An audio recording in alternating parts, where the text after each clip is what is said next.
What's good? Lucky Lefty Podcast. One more victory away from a home playoff game. And we're brought to you by ONORA Whiskey. It's ONORAWhiskey.com. Ladies and gents, it's that premium American whiskey. ONORAWhiskey.com.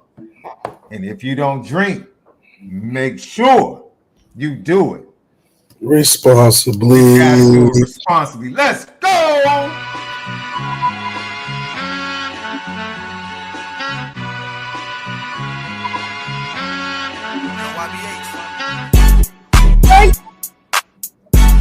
Yeah. Why you gotta do it? Hey, who's gone? Lucky Lefty. ONORA boy.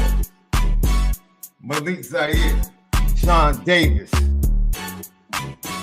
Brought to you by ONORA Whiskey. Patreon.com/Lucky Lefty Network. Lucky Legends. Players Only Podcast. TikTok, Twitter, X, Instagram at Lucky Lefty Pop. Subscribe on YouTube, Lucky Lefty Network. Hit the thumbs up. We appreciate it. Leave your comments, questions. We respond to all.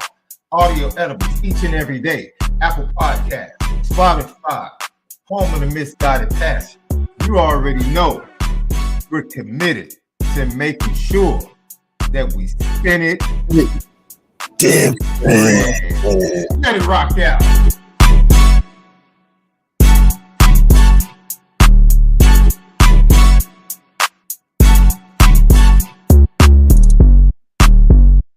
Yeah. How you feeling? Big victory up in the Bronx, Notre Dame. Dominant win over Army. Them boys found out real quick, boy. Sometimes you got to pop out and show them. Yeah, it was over quick. When Marcus Freeman said, "Hey, Coach, what'd you tell your players you needed from them tonight?" Violence. That was the best quote of the year. Violence. That was the best quote of the year. I loved it. That's like your boy Drago. I want to break you, and that's exactly what Notre Dame did. Get him out of here. Violence. Absolutely. Let's get it.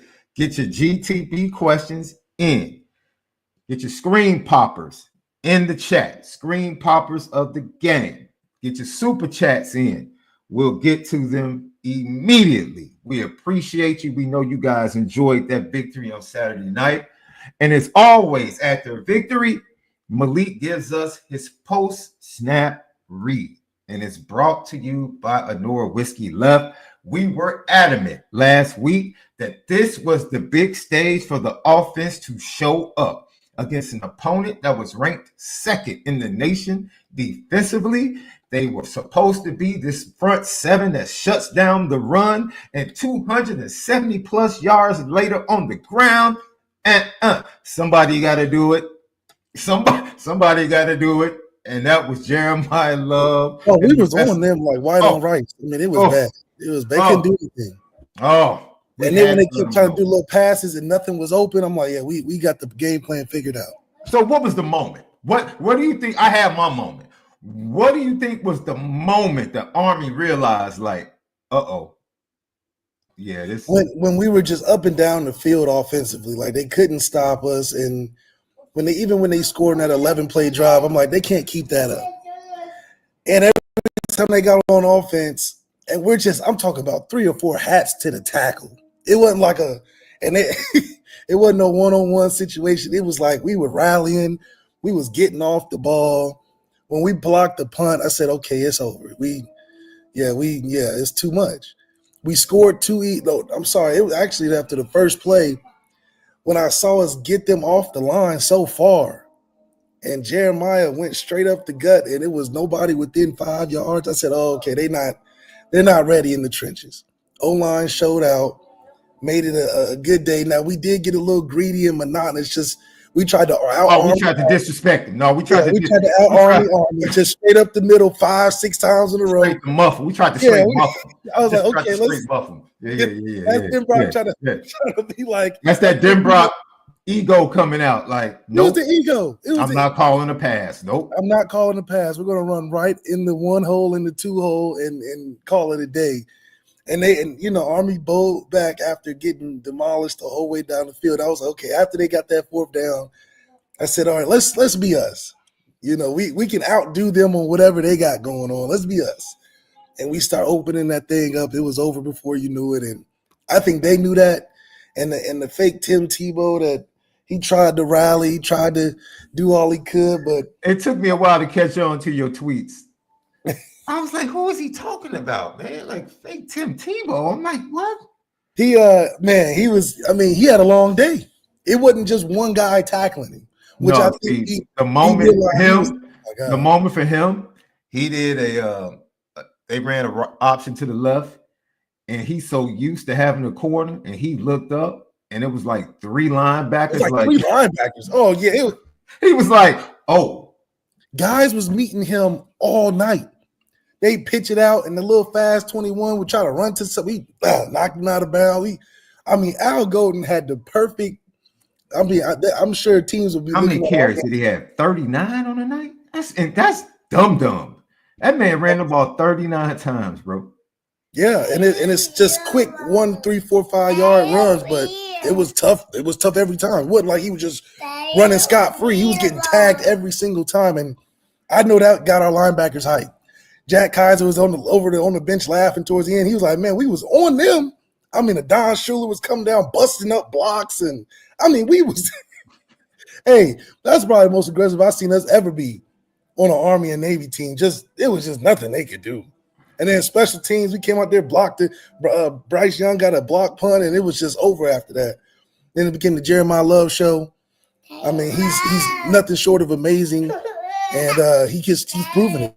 Yeah, Lucky Lefty podcast. It was a fantastic show. The run game was in full effect. Man, everybody was break. Aeneas Williams had his longest run of his freshman career at Notre Dame, or his freshman year at Notre Dame.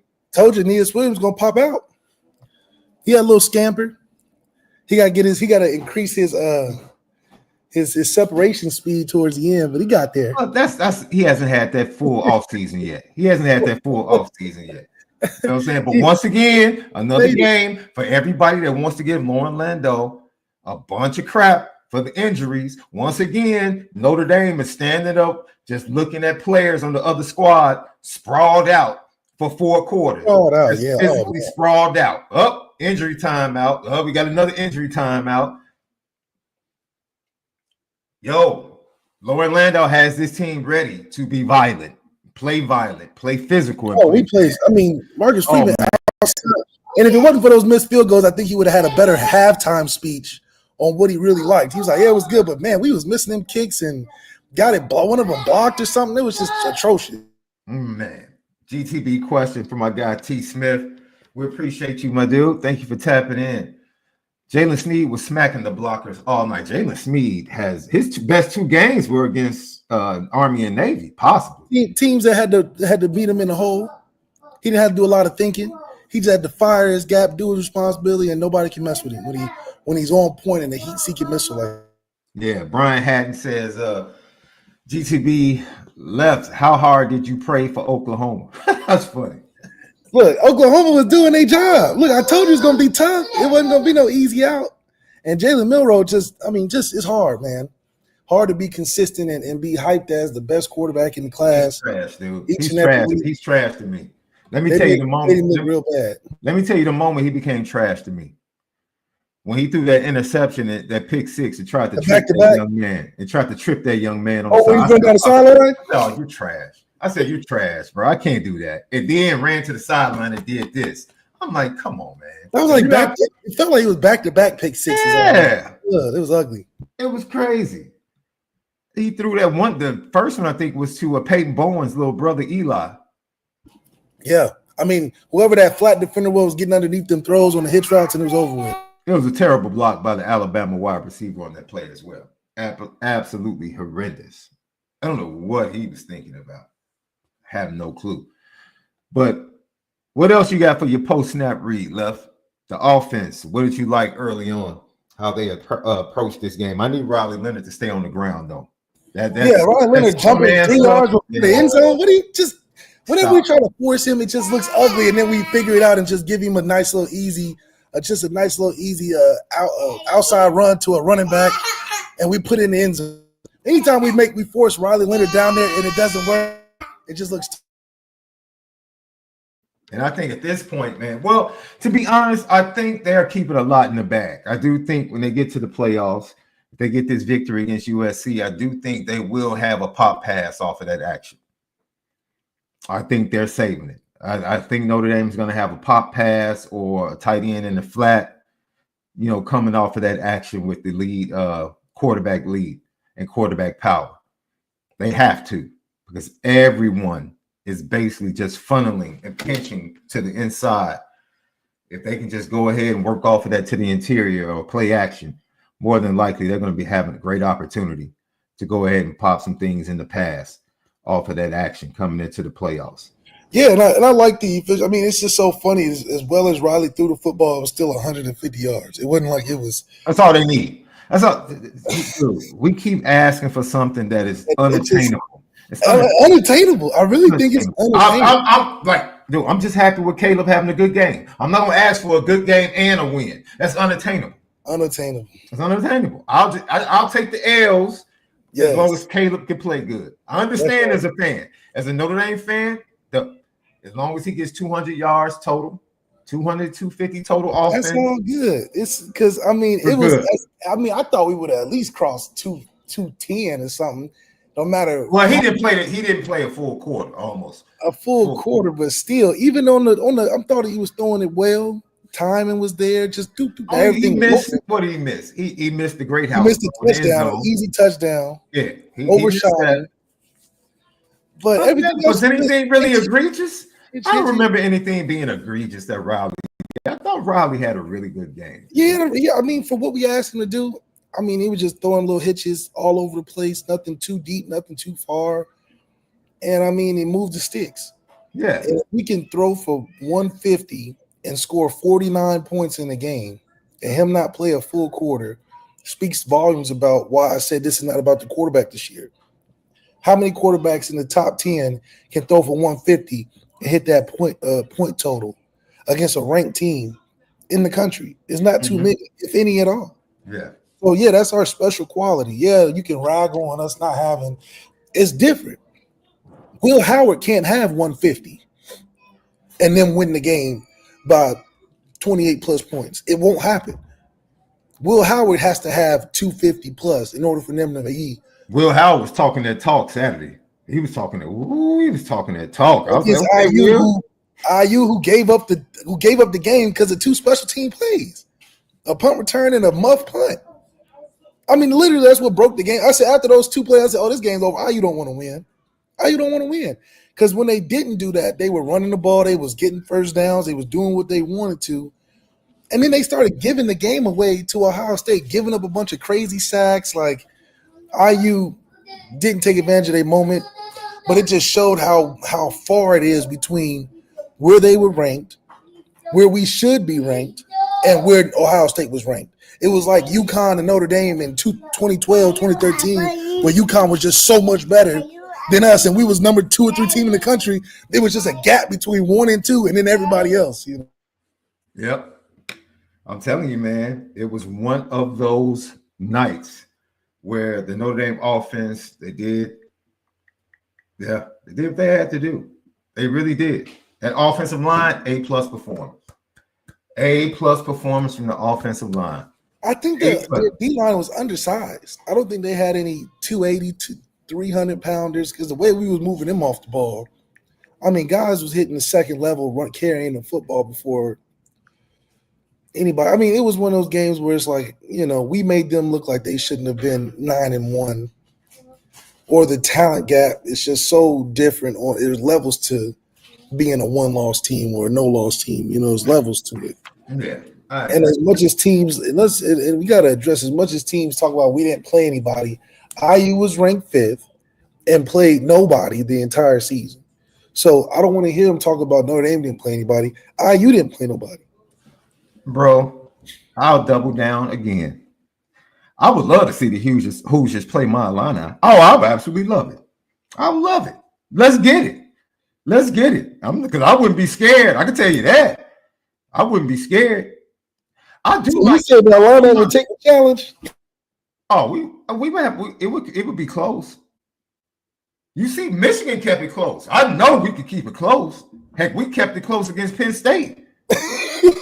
Oh yeah, we would keep it close. I think they have a better quarterback. I think they had a better quarterback.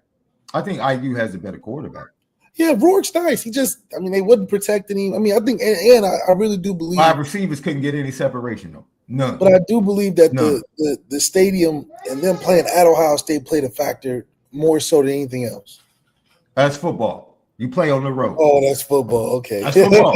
That's football. That's football. I mean, IU was affected by that stadium 100%. Went on the road. Let's go. And Ryan Day, I usually throw shade at you, but I'm not mad at the pettiness. He said, leave no doubt. Scoring the last. Hey, be petty. Hey, be petty. Yes, he's just a front runner. He's just such a front. But you better not lose this weekend. I don't care. If you lose this weekend, babe, boy. They lost the recruiting battle versus him. If Sharon Moore smacks you in the horseshoe this weekend,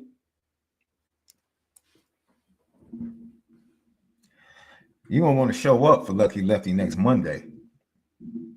I'm going to cut up a full audio video piece of that dude. Press conferences, Jim Harbaugh talking about him being born on third base, all of it. You cannot lose. You cannot lose to Michigan. The Oregon game doesn't even matter. If you lose to Michigan, it's not good. What else you see, though? I think he'll survive, though, if they lose to Michigan. He'll survive. I'm talking in terms of Ryan Day keeping his job. Because there's still, one loss and all of that, but it's just a bad blemish, especially if Sharon Moore gets on him again. But noticing through college football, a lot of these teams can't stand the rain. Ole Miss can't stand the rain. To my boys down there in Gainesville, can't stand the rain. It was too crazy for him. Does DJ? He's gonna be the future. Does he remind you? Let me tell you, his confidence and his presence, bro. When he plays, they had a chance of beating Georgia. If he didn't get hurt. Yeah. DJ's gonna be right where he's supposed to be, and he's got the vote of confidence from his coach. Mm-hmm. He likes his coach. That's what's keeping him there. That's what's keeping Billy there.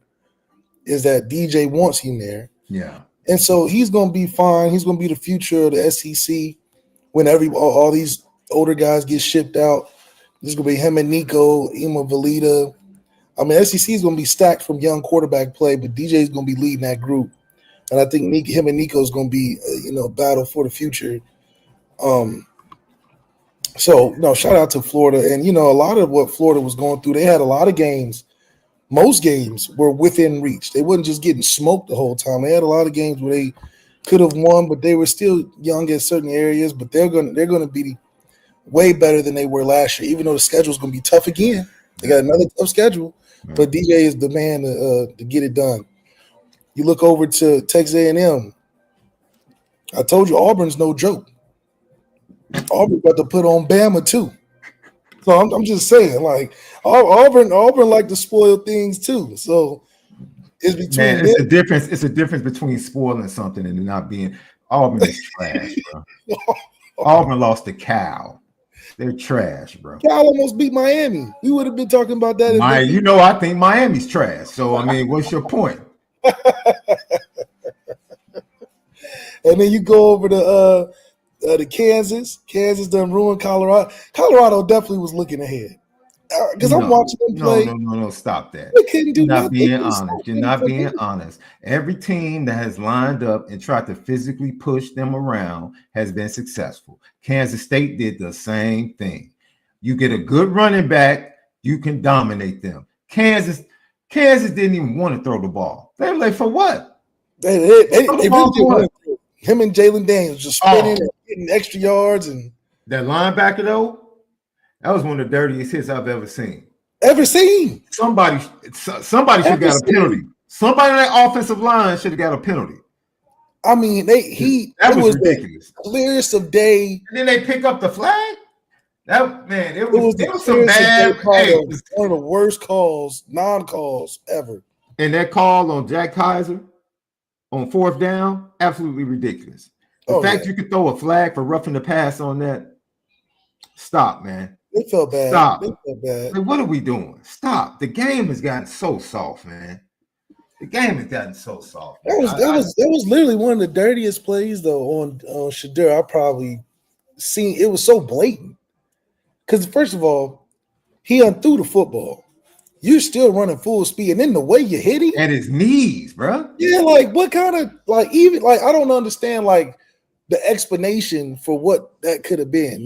That was worse than when Travis Hunter got hit. I think on the broadcast they said they considered him outside the pocket, so he was a runner. I'm like, but what kind of tackle is that? What kind of tackle was that? I've never seen. That's what I'm saying. There's no other explanation for what kind of that was the worst. Man, there's no way you can convince me that you weren't trying to bring. You were trying to hurt him. You were trying to hurt. It was no wrap up. There was no.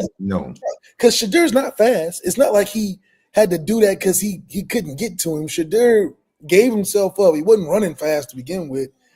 And if Shedeur wasn't in the air when he threw it, he probably would have snapped his leg or something crazy. Now that would have been real devastating if he really would have got hurt. He was down for a minute because he got him good, but that was probably one of the most unnecessary dirty plays I've ever seen. Just on a blatant quarterback, and then nobody said nothing. Man. They didn't say anything. It wasn't no fight. It wasn't no what is that? That lets you know how soft the players of Colorado are on that offensive line. Because that man, let Riley Leonard get hit like that. I guarantee you. Well, Riley Leonard starts trying to run him over. You don't mean I'm just telling you, somebody on that Notre Dame offensive line would have, yes, definitely hemmed old boy up. Hemmed him up. John Massey, Lil Tunchi, thank you for the super chat. Love still think Hannah and Liv can't play together. I keep trying to tell him, John. Oh, man. Trying to tell him. I tried to tell him. Well, Liv concedes to Hannah. Liv concedes to Hannah. That's what makes it work. Yes, like D Wade, who was the better player, allowed LeBron to do his thing. Allowed LeBron? Did I stutter? I don't know about allowed. I don't know about allowed. He went to LeBron and said, "I'm going to take a step back. You need to be the best player on the team." That's facts. He got that's like getting ahead of the news. It was like, come on now, D Wade. No, he's not. He already won a championship. He didn't have to leave Miami like your boy had to leave. He won his championship where he was drafted. So you putting D Wade up there with LeBron? Third best shooting guard of all time. D Wade is one of the greatest leaders. I think he was more conceding leadership to LeBron. Yeah, because there was nobody else that could lead on that squad. Oh. Did you see Missouri coach defending Drew Pine post game for all the takes on X after the look, man? Look. Listen, their season. Oh yeah, the coach Drink did say there's a lot of Connecticut haters out there. He did kind of throw shade at you, Left. He did. Coach Drink did kind of throw shade. That's okay. If there's a bunch of us, it's something to it. That's all I'm saying. If there's a bunch of us, there's something to it. That's all I'm gonna say. I ain't gonna say you wrong or right. I just know Connecticut don't get the rap. They get the rap for a reason. And Drew Pine makes it evident every week. That's why their season is over. They're not going to the playoffs. And who they going to play in the bowl game? OU? Who they going to play? Dog, what? People are funny. Like, what happened to your South Carolina women's basketball team? Talk to me in the Final Four. Yeah. Talk to me, dog. They lost a game? So what? So what? Talk to me in April when they're in the Final Four. Hit me up then. Don't hit me up now. They lost to a top 3 team. Ooh. So what? Talk to me when they're in the Final Four, the final weekend. Talk to me then. Talk to me then. I'm telling you, it's everybody else has to prove something. They don't have anything to prove. Yeah, South Carolina. The only difference between South Carolina is they don't have the big 6'7" girl. That's it. Cardoza was a difference maker. South Carolina has nothing to prove, in my opinion. They said, wait a minute. they said South Carolina couldn't shoot last year. Remember they went up against Old Girl and them? And it was like, Old Girl and them is going to beat them in the championship because, South Carolina can't shoot. And that's when South Carolina hit 16 threes and sent her packing, right? It's the same guards now. They literally have the same guards now, but they don't have shooters. But they literally hit 16 threes to win a championship with the same guards. We want to talk about the first week of basketball. Like, what happened to them? Yeah. Talk to me in April, man. Big fan though of big fan of Hannah Hidalgo being the most exciting player in college basketball. They're better than UCLA. I know UCLA got the number one spot because they beat South Carolina, but Notre Dame's better than both. We got defense right now. And they have players coming back. And they have players. Yeah, and we got KK Branford that's coming back. Maddie Westbell's coming back. Man, I'm telling you, that's coach of the year. Man, listen. I told you. This is the no. Didn't I tell you this is the no excuses year? I don't. There is no Coach Ivy. And no excuses because they won with 10, 12 points. No excuses. No excuses this year. I mean, Hannah got all the energy too. Offense. I'm going to pray. I'm going to pray really hard because the injury bug has been coming for Notre Dame women's basketball for 3 straight seasons.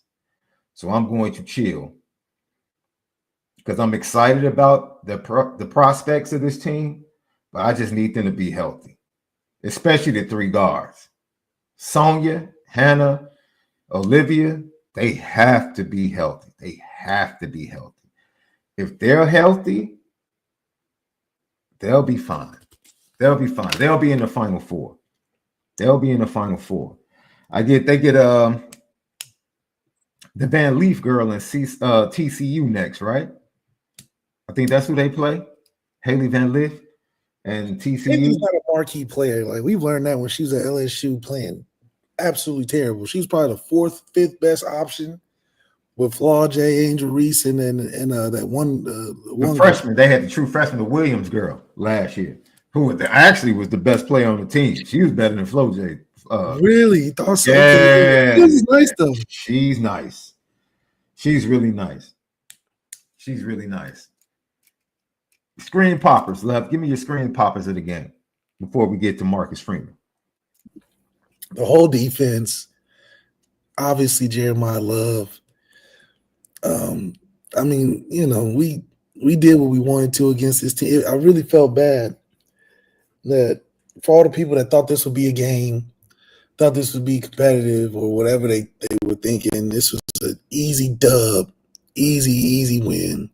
Game was over before it started because I knew that watching after the first couple drives, I knew Army doesn't have enough in the tank to even come back with.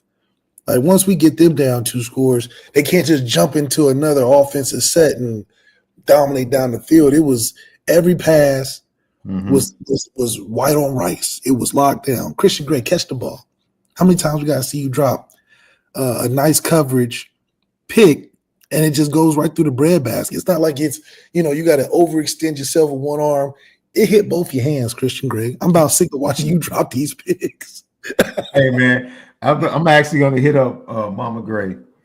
Who watches the show sometimes and tell her, hey. You could have had Ben Morrison stats, but you dropped all the picks. You dropping all the picks. A man needs the jug machine for real. Oh, my gosh. But for real. I knew when them passes, when they finally tried to pass and do all the reverse and tricks and stuff, it was just nobody open. I mean, I've never seen that just be so locked in on everything they had on as a game plan. And I know they was frustrated. And that the West Point coach Army's coach was looking like, well, what do you do? Shout out to Jeff Monken, dude. His post game was absolutely, dude. I thought his post game, if you didn't see it left, you have to watch it. I've never seen. He said we were green. He's like, well, this is the Green Bay Packers. Yeah, we look like the Green Bay Packers out there. I mean, it was nothing. And then Daly was just as good in his post game because when you run the option, it's all about math, right? Yeah, like you read the numbers. Try to unbalance us and everything. Right, they unbalance you, and they want to go ahead and get more people to this certain. We were shifting the D line was shifting every. I mean, it was amazing. Sometimes twice before the snap. right? shift left, shift right, and then the safeties. I mean, the Don Schuler, woo, he was blowing up blockers, and But something Daly said something that was interesting because that offense is all about getting you to make the one mistake. Like that one mistake turns into a 4-yard run, into a 20-yard run. They're waiting for that one mistake to open a hole. And he said they took advantage of the one mistake that we made every snap. And he was like, yo, we're not used to that. Oh my gosh, they couldn't get on the edge. No. I mean, we literally had the read and we had 2 guys on the pitch. So it was just like we had 3 guys. Then you got Christian Gray playing like lockdown, man. Bailey and run support. Like, oh, Christian and run support was great. He getting inside the corner, blowing up the running back. I mean, they probably was like, man, we have never seen a team consecutively and consistently defend everything. It wasn't like they hit us on a couple runs where they came back to it. Everything was locked up. And, I mean, I don't know. I mean, the energy that our defense played with was next level. I'm talking about just from the aggressiveness. I mean, guys was punching at the ball, scrapping at. I mean, we was 13, earned his 100 yards. Oh, sure. He earned. His jersey was the dirtiest. Oh, man. I hope he didn't have to go to class today. I know it's he's hurting. He was no practice, no class, man. Because he was getting 2-3 people was jumping on him at a time. It wasn't no solo tackles out there. The running back, you don't have to go to class either, bro. You was getting tatted up. I mean, we were literally playing top down and still covering the pass. Dude, I think after when Army cut it to 14-7, he ran to the sideline and he was clapping it up, encouraging. And then, like, by the time we got to the middle of the third quarter, he was just standing there like, can this be over with? Please, let's no more encouragement. Like, we're outmatched. Literally, we're literally outmatched. Like, there is no play we had in the whole playbook. Nothing that could have got them confused or gotten advantage of. They had the 2 linemen and all other linemen on the other side. Didn't matter. Our Viper was running with their quarterback on the wheel route in the fade. Oh yeah, and we still diving for the pick. I mean, I know they coach was like, man, they game planned us to a T. They need to be some Army strategists. Al Golden's out there out dueling Army veterans that do this. And nobody's gonna give us credit for how well we played against their offense. Nobody's gonna give us credit because they just gonna say it's an academy school, blah blah blah. But I think the academy schools or the other teams that are not as disciplined as we are on defense, it'd be a lot closer of a score, number one. And then, we talked a lot about it being about our offense, but our offense is up and down the field.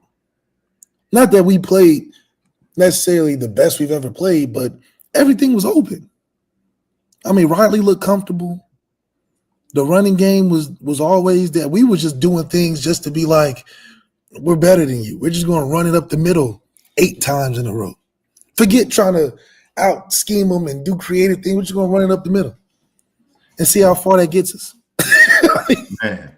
And he will come back the next play after getting the first down, running up the middle again. So we never challenged, I thought, ourselves on using our entire offensive package. We just was like, man, if we're going to run up the middle, we're going to do it, and they can't do nothing about it.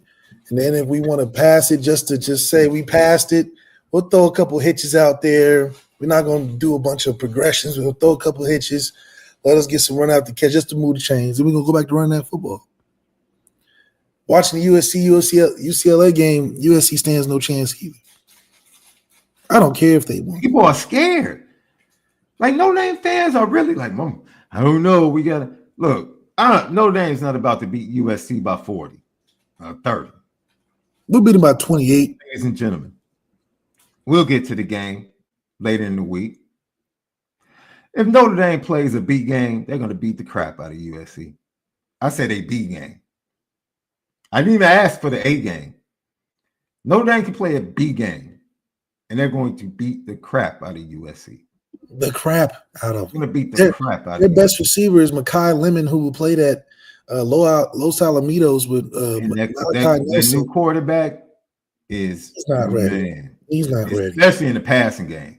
He's not If ready. you don't have a passing game against Notre Dame, you're in trouble. Or some receivers. He's not ready. No. It's going. I mean, we're outmatching USC to a point where Lincoln Riley knows. He has to know, because they don't have no D line. 2, they don't have no receivers, not enough, and 3, the running game is suspect. Oh man, what are they going to do? So I mean, if Notre Dame doesn't show up, yeah, it's a chance they could lose. If they don't show up, if we don't come to the game, yeah. If they don't show up, yeah, they could lose. But and someone was like, "Yo, I'm worried about the 3:30 start."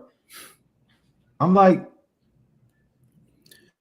USC is so bad, it will have to be a lot of factors for us not to come out and beat them by double, triple-digit points. Riley Leonard would have to throw 8 picks, and we won't even let him throw it. Think about it. Riley is only averaging less than 210 in passing the whole season, and we're beating teams 33-plus points. Not to mention, special teams is always coming in clutch. It worried me at first when we fumbled the damn punt on the first punt return. Like, get him out of it. Just fair. What happened to Fair Catch University? We down there almost fumbled the first punt, but and Coach Vic, Zachariah Branch did not transfer. He's averaging 4 catches per game and 1 touchdown on the year. I don't fear him. We're not. I got 2 defensive backs that can stick him and Jordan Clark in the slot. I ain't worried about Zachariah Branch unless we're talking about punt return. Now, punt return, and special teams, we can talk about Zachariah Branch all day. As a receiver, he's not even the number 1 receiver. Like you said, Mekhi Lemon, who did Mekhi play a little bit of quarterback in high school too? No, he played with Malachi Nelson. That's who we played. Yes. He was Malachi Nelson, number 1 receiver. He's nice, but he just got up the depth chart in like the last 3 or 4 games. He wasn't even starting at the beginning of the season. Yeah. He's not a speedster either. Really solid receiver though. Good route runner. Good receiver. Playmaker. He's a playmaker. I'll give it to him. Yeah. He's been really good for them.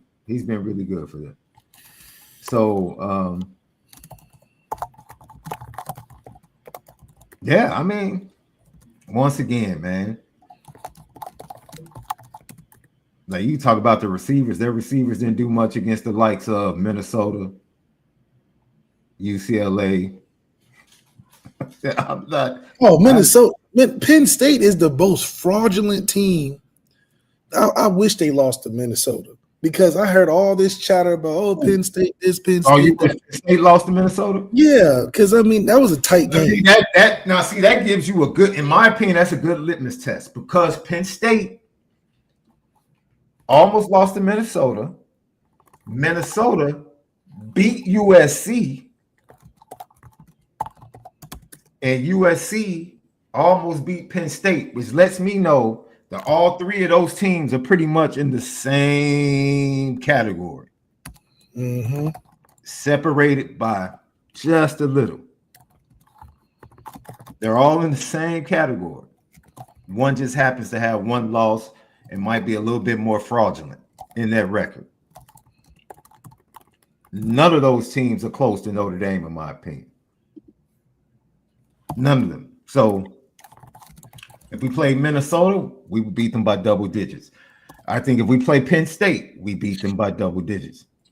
Yeah, it's just, oh my gosh. I mean, all these teams are so fickle because the teams that you think they'll beat by a certain amount, they're playing to the wire with. Minnesota played a couple good teams to the wire. Who was that? Ohio State they played to the wire, the other team, or was it? It was another good team Minnesota played to the very end with. Oh, USC. They beat USC at Minnesota. Oh, yeah, no, I'm sorry. It was another team that played Minnesota that was supposed to be this and that, and they played Minnesota has played them. They beat Illinois late in the game. Was it Michigan? they beat Michigan late in the game. Yeah, it was. Yeah, No, they lost to Michigan early in the year, late in the game. Yeah, it was close though.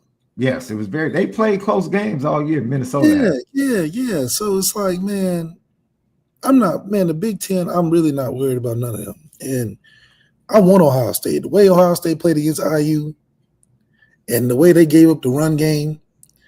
But IU was just, the moment got too big for IU. They fumbling the rock. Yeah, I like that Lawton kid, that running back for Indiana. I like him. He's nice. He's nice. He fumbled too, but he's nice. He was getting what he wanted. Nice. He was getting what he wanted. Yes.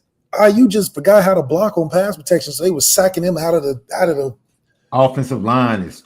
Oh my God! It was once again Notre Dame fans. Remember, I told you Notre Dame fans. While we sit here and lament the offensive line play, I just encourage you to go watch it around the rest of the country. Go watch the other team. 5 team in the country. Watch their O line. Go look at that. Look at that Indiana O line when they had to face. That's number 5 now. Number 5 team in the country. You know, I'm like, yo, promise me, if you go watch, you will be thankful for the offensive line play you have in Notre Dame. When you go watch these other teams. Indiana's number 5 in the country. Go watch Ole Miss. Go watch Ole Miss against Florida. Go watch that O-line. Go watch that O-line. Go watch Alabama against Oklahoma. Go watch their O-line. Go watch the O-line. No one talk about USC's O-line. So, man, it's like I said, the way. Wait a minute, hold stop. Because are we doing this, man? What?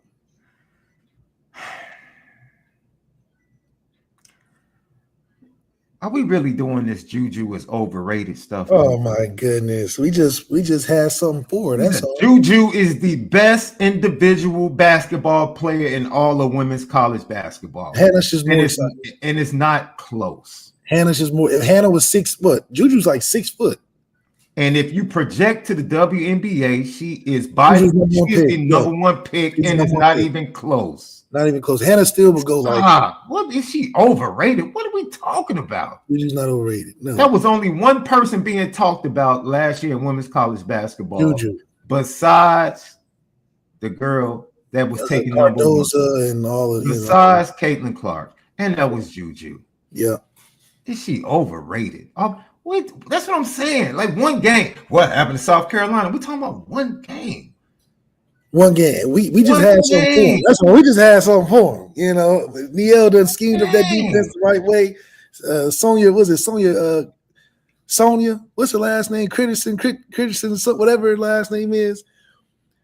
She had a good game against her. I mean, hell, JuJu we're lucky that we didn't get JuJu's best day. But JuJu as a standalone is a WNBA. Let me ask you a question. Let me ask you an honest question. I'm gonna give you a trade.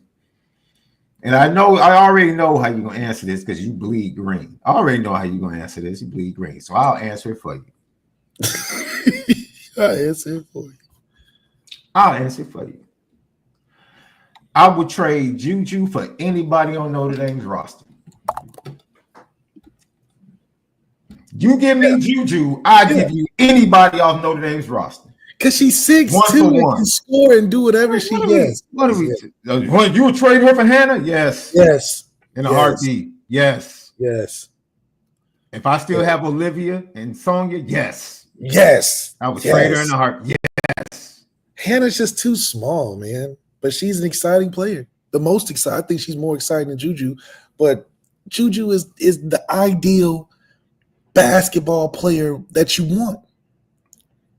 How is she overrated? She had a bad game. She saw 40%, had 24. Like, what are we talking Hannah had 24 too, and they won. But JuJu had 24 in a bad game. In a bad game, she had 24 against really good competition. Good against a defense that was locking her up, for sure. Man. Come on, man. We have a tendency to do that. Overrated is crazy. Yeah, overrated is crazy because that's considering like that's wow. That's wow. Like that must have been your first and only game. Yeah, that must be the only game you ever watched. First only game you ever watched her play. For sure. There's no way. Because overrated is just nobody will agree with you. I think that you would be literally a standalone opinion with saying that she's overrated. Standalone, like nobody would say that you have some merit to that. Did she have in a bad game? She scored just as many points as Hannah did. So what are we talking about? Now Hannah was 6'2". Okay, we got a conversation. We got a conversation. If Hannah was 6'2" like JuJu, we got a conversation. But Hannah's, she's a little small. That's a good call. Noob exactly. Life. That's a good call, Noob Life. That's a good call. And USC was playing without two of their best players as well. That were on the bench. The one that looks like JuJu. Yeah, she's nice. She's like a pig or something, right? Yeah, she's nice. So, which you get no love from Notre Dame fans because this Notre Dame women's team has played with injuries for the last 2 seasons. So longer than that. Yeah, longer than that. Yeah, Duke Life. Hidalgo is the women's version. Yes, she is just as tough as Zeke. She is just as tough and active as Zeke was. Oh, absolutely. That's a great comp. That's a fabulous comp. Fabulous comp. I love it. That's a fabulous comp. That's a real good one. Real good one. But Sonia Cintron deserves all the credit, right? Because she didn't do anything spectacular. She just made her work, man. That's all you do with great players. You just make them work. Make them work. Yeah, just make them earn their buckets. You're not going to shut it. Just like Kevin Durant, you're not going to shut him down. But make him earn it. That's it. Get in his face so he put his big toe on the line and it's 2 instead of 3 points. But he's still gonna make the shot. Yeah, he still made the shot. It was great defense. He just happened to step on the line, but he great contest, great closeout. Yeah. Is Kevin Durant. Like, come on, it's JuJu. Just like, Hannah has to work hard for her buckets. That's the difference. Yeah. Hannah's got to do a lot to get her little space, and now she's gonna hit it. But JuJu don't have to work as hard as Hannah to get them buckets. And Coach Vic, that's a good point. She's caught a lot of flack, especially last year. She caught a lot of flack. And UCLA, when your rival, literally, you have the best player, but they might be the better team. We'll see how it plays out. That coach has been under fire. She was under fire last year. I used to hear about it a lot. So, but injuries, we'll see. They get the players back. She needs some help. But yeah, that's reaching a little bit to say that JuJu is overrated. Overrated? That's reaching a little bit. Yeah, man, that's overrated is a really crazy word to just be using. Yeah, especially for a girl that's literally going number one. Could have went number one last year. She probably would have been number. It's questionable. But she would have been in the talks for that number one pick last year. No, she's not Bronny. Okay, she's definitely not Bronny. Marcus Freeman met with the media after the Army. Slander. What are you talking about? I ain't slandering anybody.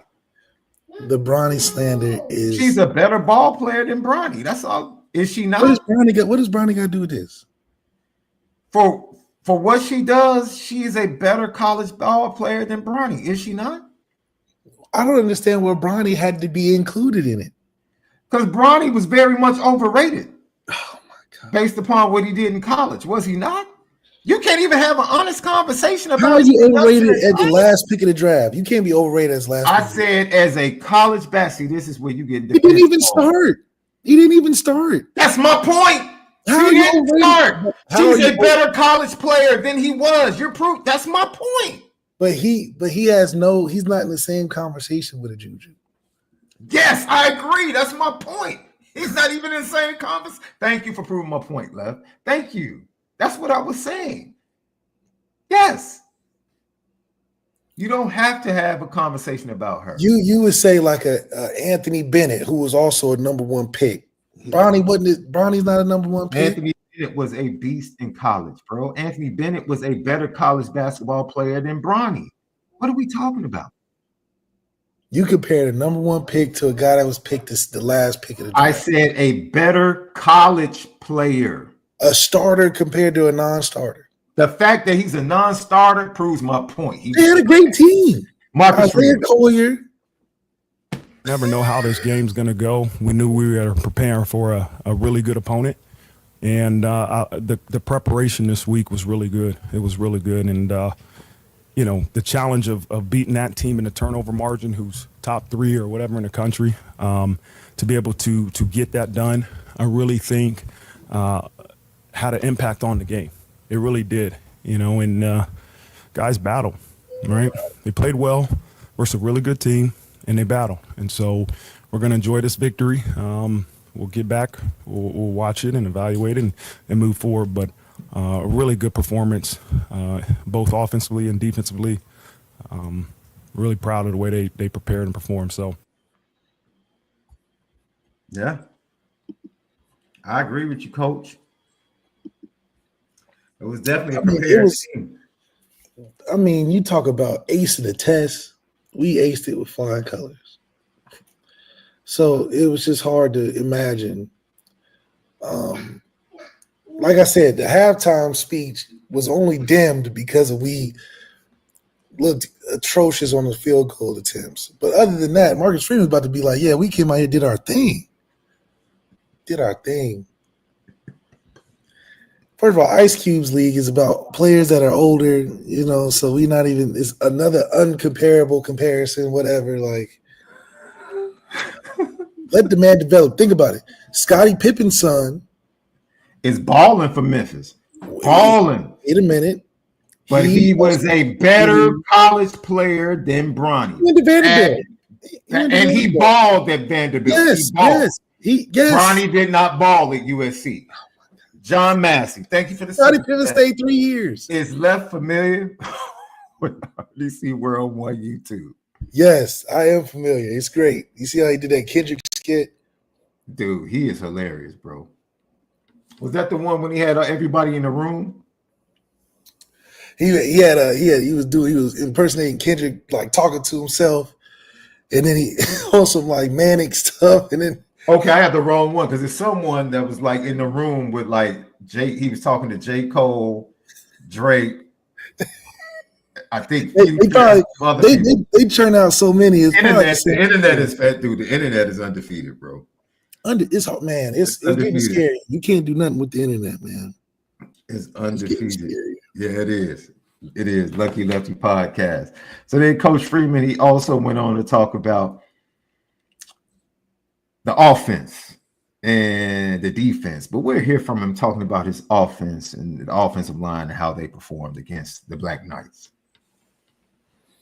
For a battle, it's a team that's hungry. There's a lot more, right? We got more. We didn't play perfectly, and we strive for perfection. Do we ever play perfect? No, but that's what we're going to strive for, and that's what we're chasing as an entire football program. Second row on your left in the strong enough hat. Coach, you just emphasized you guys strive for perfection. Riley completes all but 3 passes tonight.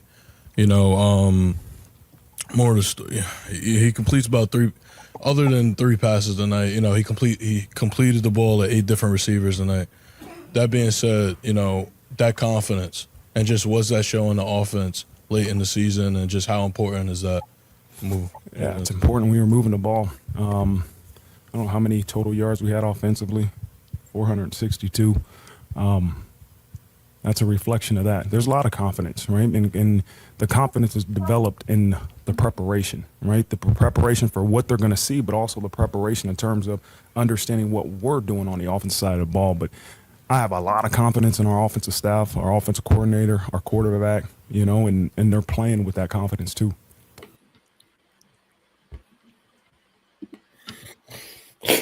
Yeah, I mean, it goes back to my sentiments in the beginning of the season. Mm-hmm. The regular season for us is hard to measure how great are we really as a team, because we're in year 3 of a program. And then also on top of that, this is purely, we're more talent loaded. and we're supposed to win 98% of these games anyway. So we're nowhere along the line any different than what we said before we even played a game. We're exactly where we said we was going to be, except the NIU game. Because what did we say? We're at least 11-1 and 12-0. This is before we took a snap in the Texas A&M game, and we didn't even know where the one game was going to come if we were to lose a game. Because we just said we might just to be. Does it matter to you what the one loss is? No. I'm interested in hearing the fans. Like, at the end of the day, if they're a 6 seed, a 7 seed with a home playoff game, does it matter to you that the loss was against Northern Illinois? Would you have rather the loss been against Texas A&M in game 1 and then they ran the table? Or Louisville in the middle of the season? Does it matter at the end of the day when the whole goal was to get to the playoffs and get a home playoff game? And once again, now, if they run this table, they're really going to make money off of these episodes that start December. Yeah, so they. Man. Who thought it was going to be a distraction? Was that Marcus Freeman saying that it was going to be a distraction? That's what they're getting released later, or what?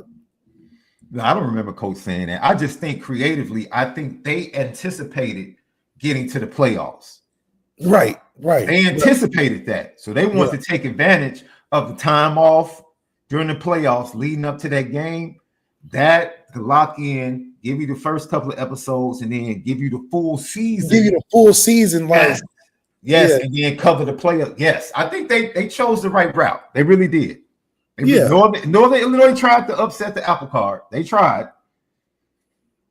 But you got to think, like, the gap in which we recovered from that game is so insurmountable compared to all the other teams that have had ebbs and flows this season. You see a team like BYU have a great game versus Kansas State and then be up and down the entire season until they ran out of juice against an ASU team that's pretty solid. They might be in the conference championship. I'm not sure. But, even in Colorado, ebbs and flows, up and downs the whole season until they run into a couple of teams that they just ran out of juice against. Hell, they should have lost the Baylor game. I think Joshua Perry said it best, because Joshua Perry was one of the biggest detractors of Notre Dame after Northern Illinois. And he be hating. Shout out Joshua Perry from Ohio State. He's from Ohio State, but on Saturday night at halftime, Joshua Perry was like, "Look, man, we can't ignore this team. We can't ignore what they're doing. They're not just beating teams; they're demolishing teams. They're embarrassing teams." And Josh Perry was like, "I got a championship ring from a team that lost game 1 to a sub 500 team." He was like, "So I know what this looks like." He's like, "I've seen this before. I've been part of this before. I was on a team week 1 that had an embarrassing loss, and we came back and won a championship and beat Alabama to do it." So, for me, it didn't matter where the loss came because I knew they were losing one. And I felt like it would come early. Now, if you want to be in your feelings because it was NIU, I don't give a darn. If it's a home playoff game and they win, I don't give a darn about NIU. They hoist their championship, you're not going to give a darn about that second week loss at all. Matter of fact, you're going to beat your chest and say, "See, we resilient. We're tough-minded." If anything, that second week loss just gives us the humanistic feel to our team. No. I'm not. It's still inexcusable. It's still inexcusable. But I mean, inexcusable. I'm not counting that and thinking of our team being the same team that lost to NIU. If you think we're the same team that lost to NIU, then you'll be sadly mistaken. Riley Leonard's not the same quarterback. That's number one. I mean, he doesn't have to be. Look, I think he's gotten more comfortable. That's all that's changed about Riley. If Billy Shrout has changed. If Billy Shrout is the starting left guard against Northern Illinois, they win that game. They rolled out 2 freshmen on the left side far too long. Far too long. There's no way you should not have put a veteran next to Anthony Knapp at tackle to help him out. It's just not a good idea to put another freshman that's struggling next to a freshman tackle that's trying to get his bearing. You have to give him some help, some veteran help. That's the most glaring mistake made by this coaching staff. The most glaring is definitely that decision to put two freshmen on the left side of the offensive line. Yeah. Other than that, I mean, I'm not saying you're wrong. If you're not wrong at all, if you feel like, because it's inexcusable to lose to Northern Illinois. But if you're still unhappy after a home playoff game and says the one loss matters, yeah, dude. The schedule was soft. We said that. If they lost, I'd evaluate if the transfer was worth it until the playoffs. If they lost to Louisville, it was going to come across soft. Yeah, losing to anybody on the schedule, they wouldn't give us. I mean, if they lose to Florida State, it's going to look bad. Look how they treating us now. If they lose Saturday, it's going to be inexcusable. No one's giving them a pass if they lose to USC. It's just the way the cookie crumbled this year from the scheduling standpoint. Our schedule provided enough people to be able to talk junk about us losing games. Yeah, that's true. And we have turned it into, we have dominated teams. The one thing we talked about we need to see in year 3 for Marcus Freeman is domination. And we've not seen starting slow, not playing teams to their level. Yeah. And Marcus Freeman has literally done that. Yeah. He has came out and said, "Oh, we're supposed to win this one. Let's not just win. Let's beat them down, send them packing, and ruin their season after they play us." And we've done that since week 2. It's like nobody's gonna give us credit for it because we have to do it in the playoffs. Now, if we do even in the first game, if we blow a Penn State out by 30-something points, then people will start to be like, okay, well, maybe they'll start talking like Joshua Perry. We can't ignore this. But right now, nobody's giving us the credit for playing 6 ranked teams. Nobody's giving us the credit for the point margin. Nobody's giving us the credit that we haven't been in close games like every other team in college football has, especially in the top 15. Every team in the top 15 has played a really good game and then a really suspect game, a really good game and a really suspect game. We haven't played a suspect game all season except NIU, and that was in week 2. Yeah. That's when Florida State was still ranked. Florida State is probably they probably ranked 132nd. Yeah. Yeah. This could be US. I mean, Notre Dame USC is what it is every year. Notre Dame went out there with a chance 2 years ago with a chance to spoil USC's season. Right? They come to Notre Dame last year. Notre Dame spoils their season. Something's always on the line. So this is Notre Dame Super Bowl. People are forgetting that. I agree with you. USC is going to play hard. First of all, because it's the rivalry. Secondly, because it's going to be a type of Super Bowl for them because they don't have anything else left after that. But Notre Dame knows everything is on the line. They know it. This is their Super Bowl too. This is it. This is the last obstacle. All that hurt and pain from week 2, this is the roadblock. This is the last roadblock from us getting to where we want to be. Motivation won't be a problem on either side of the ball come Saturday at kickoff. I will guarantee it today. Notre Dame will not be flat on Saturday. If they make mistakes, penalties, fumbles, all of that, it won't be because of their flat. They're flat. USC is the team that played late night and has to turn around and play at 1 o'clock. USC has to play beyond themselves. Because Marcus Freeman said he's not flying out until Friday.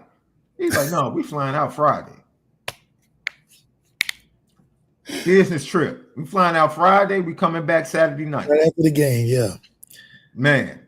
He said about New York. Yeah, it's a business trip. He said, we out of here. We about to leave here now. That lets you know his mentality. So the boys are going to be fired up.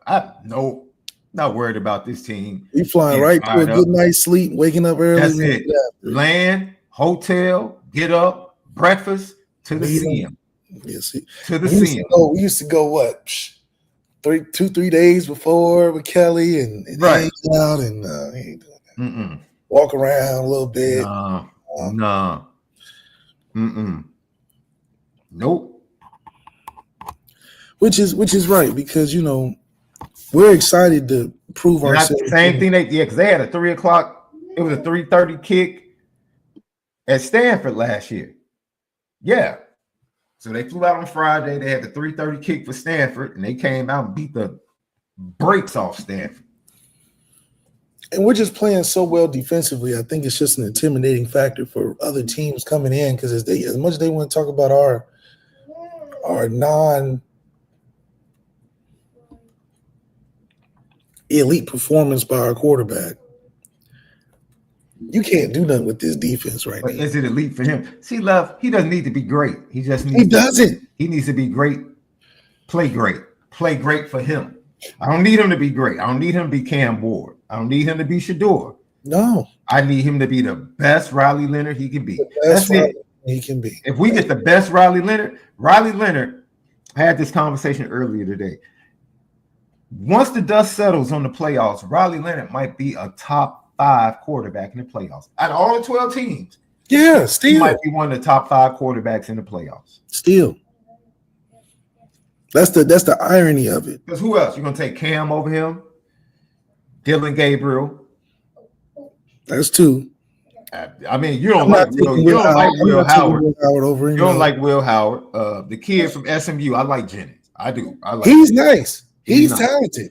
Absolutely. But I'm not taking him over our defense. I'm not at this point. Carson Beck is throwing up BLTs 2 times a game. There's not many guys. That's the irony. He's not elite, but he's not worse than any of these other quarterbacks. There's only like a couple of quarterbacks I would take over Riley Leonard for the situation he's in. He's definitely. It's debatable that he's top 3. He's definitely a top 3 in the playoffs. These other teams, would you take him over Nico? Yeah, I take him over. Well, it's the fact that he doesn't have to play against our defense. Nico's still learning. He's still learning. He didn't have to play against our defense, number 1. And number 2, it's the fact that these other quarterbacks have to be the man for their team. Riley didn't have to be the man for our team for us to win. No. All these other quarterbacks have to be the man for their team in order. Quinn Ewers has to be the man for Texas. I would take Quinn over him. I would take Quinn over him. But Riley's floating at the top 4 or 5. But I'm saying that all these other the top 3 that we just mentioned have to be the man for their team for them to win the game. Does Quinn have to be? Because Arch can come in and play. I don't know how they're going to who they're going to rely on in the play. MRI. Did the MRI come back on his ankle yet? I think they're relying on the coach Sark and his play calling in the playoffs more so than an individual effort by the quarterback. So everybody else has to play at an elite level at the quarterback position to get through these playoffs. Yeah. Carson Beck has to play at elite level. That's why he's being exposed. Facts. He can't go out there and throw BLTs and play average, or Georgia's not going to win the game. Whatever game they play is going to be close. So if you think about it, most teams have to rely on their quarterback to win. We're one of the few that doesn't, and we can win the game by 28-plus points. Penn State got to rely on Drew Allard and that tight end. I think they depend on the tight end and running backs more than Drew. They try to take it out of his hands. Well, in the playoffs, he's going to have to show up. Oh, I agree. I agree wholeheartedly with that. So we're poised. Out of all, we're most comfortable offensively than any other offense in the playoffs, in my opinion, because we don't have to sweat and think, is Riley going to show up and throw for 250 and no interceptions? And, Riley's in that comfortable position of the Ian Books to the Sean Codgers in 2015, 2018. Just don't turn it over. Just don't lose us the game. That's the best position for a quarterback to be in, elite or not. Just don't lose it. It's different when you're Quinn Ewers and you're Dylan Gabriel and when you're Will Howard, where they're like, you're going to have to win. You're going to have to activate Jeremiah Smith and Ibuka and all your receivers in order for y'all to get this victory. We're like, Riley, just don't go out there and lose it. That's the best, most comfortable position to be in with the stakes this high. Even against I don't even know who they're going to put in these playoffs now that all these teams are lost and shuffled around. Ole Miss is out. Texas A&M is out, possibly. Ohio State is in there, but a lot of these teams are mixed up. We definitely, due to just the fact that everybody else lost, Alabama might be out. So, who are we really nervous of? Oh, did you see what your boy Brent Key? All Kirby needs is all he needs is a reason. That cat Brent Key was like, I can't stand Georgia. There's nothing I'll hate more than Georgia football. I said, Kirby's gonna cut that, take it right to the locker room. Right to the locker room. They don't believe in us. They don't believe. They hate us. They do. They hate us. They hate us. He is wrong. All them players gonna go in there. Yeah, they said we was gonna be, we were gonna win the game this year. Now we gotta go out there and prove. It's like, it's a little more true this year than years before. But Kirby knows how to turn whatever it is and turn it into the right. As soon as I heard Brent Key say that, I was like, Brent, come on, man. They literally made a movie of during the Texas game of all the hate and all the naysayers and what they were saying. They had a funny thing about Jalen Milroe. They said the naysayers won Jalen Milroe. You know what's crazy? You know what's crazy? This is what's crazy, right? Because I think people would get upset if we had said this weeks ago. I'll say it today, and I'll see how you react to it. I'm going to say something, and I'll see how you react. I don't miss Benjamin Morrison. I said that on my tweet. I said we love Ben Morrison. But I said that for effect. That's not how I really feel. I just said it to see how you would say it and to see what people said in the chat. Right? Now, if we get up against a team that has some wide receivers, multiple wide receivers, you would like to have Benjamin Morrison against Ohio State. Come on now. Will Howard's not good enough. My point is, I still want Benjamin Morrison sticking Jeremiah Smith for the effect in the TV and all that. Yes, I would love to have Ben Morrison on the team. They would just make us even more stacked. But them young guys is ready, and the fact that whoever quarterback it is isn't good enough to just light us up. That's fact. So, it's like Jeremiah Love would be. Can you give him credit? Will Howard has played the last 2 games. He played well at Penn State. And he played well against Indiana. He played well at Penn State. He threw a couple picks. Yeah, no, he didn't throw. He threw 1 pick against Penn State. He threw a pick and he fumbled. Yeah, he definitely gave points away. Now I agree with you there. But he even said he didn't. Will Howard himself even said he didn't play great in Penn State. He just happy they won and they had all this team charisma to rally back. And I'm like, Penn State they should have beat Penn State by a couple touchdowns, but why didn't they? Because Will Howard. You're right. I forgot about the fumble. Yeah, that's what I'm saying. Like they moved the ball. They moved the ball at will against Penn State after that interception. After the interception, they were moving the ball. Hey, it was 20-17. 2 weeks in a row. 2 weeks in a row. The crib is getting loose. The crib is getting loose on Indiana. I just want to point that out. Carnell's getting loose. Carnell's getting loose. I'm just saying, Indiana proved that they're not the best team in Indiana. That's the first thing. Second thing is they can't even. And Indiana football fans, stop being weird. Stop Yeah, taking stop- shots yeah, at Notre Dame football. Stop being weird. Keep That's us out weird. y'all conversation. That's 'Cause really y'all are weird. so far from Why would you're a fan of the most underachieving football pro? Are we really comparing football programs? really the team that y'all had y'all best season in history. In history, really? In history, this is the first I time had to tell one dude to relax. And he was talking crazy, and I said, "Wait a minute." Now, from the football side, I know I'm scraping you with Notre Dame. I said, if you want to go to the basketball side, that's when I bring in my Illinois fandom. I said, we've been scraping y'all for the last decade in hoops. So why not been getting on them Hoosiers? Huh? Scraping them. You don't want to do that. You don't want to do that. That's when my duality as a fan comes into play. Like, hey, they was getting on them. I got something for you. Yo, the Fighting Illini on the top 25 in women's hoops, men's hoops, and football. First time ever. I just like to point that out. Have you seen that meme where they had the Alabama fan at 8-3 on one side of the bus and the Illinois fan on the other side of the bus at 8-3? Yeah. Talk about looking at the brighter side of things. So we had a great season. Oh, 8-3? We'll take it. Yeah, Brett Bielema. Yes. You're darn right. Yeah. Truer words can never be spoken. That's how I feel. 8-3? I'm telling you, Alabama set themselves up perfectly for an Auburn loss in his Iron Bowl. Perfect. Jay Lamont, Super Chat, we appreciate you. Yes, Notre Dame is covering the 7. Vegas is trying to get you. Do you really think after you go watch that UCLA game? Just go watch them against UCLA's defense. Just go watch it. Atrocious. Go watch that USC offense against UCLA's defense. It was gross. You tell me whether or not you think USC can score more than 14 points.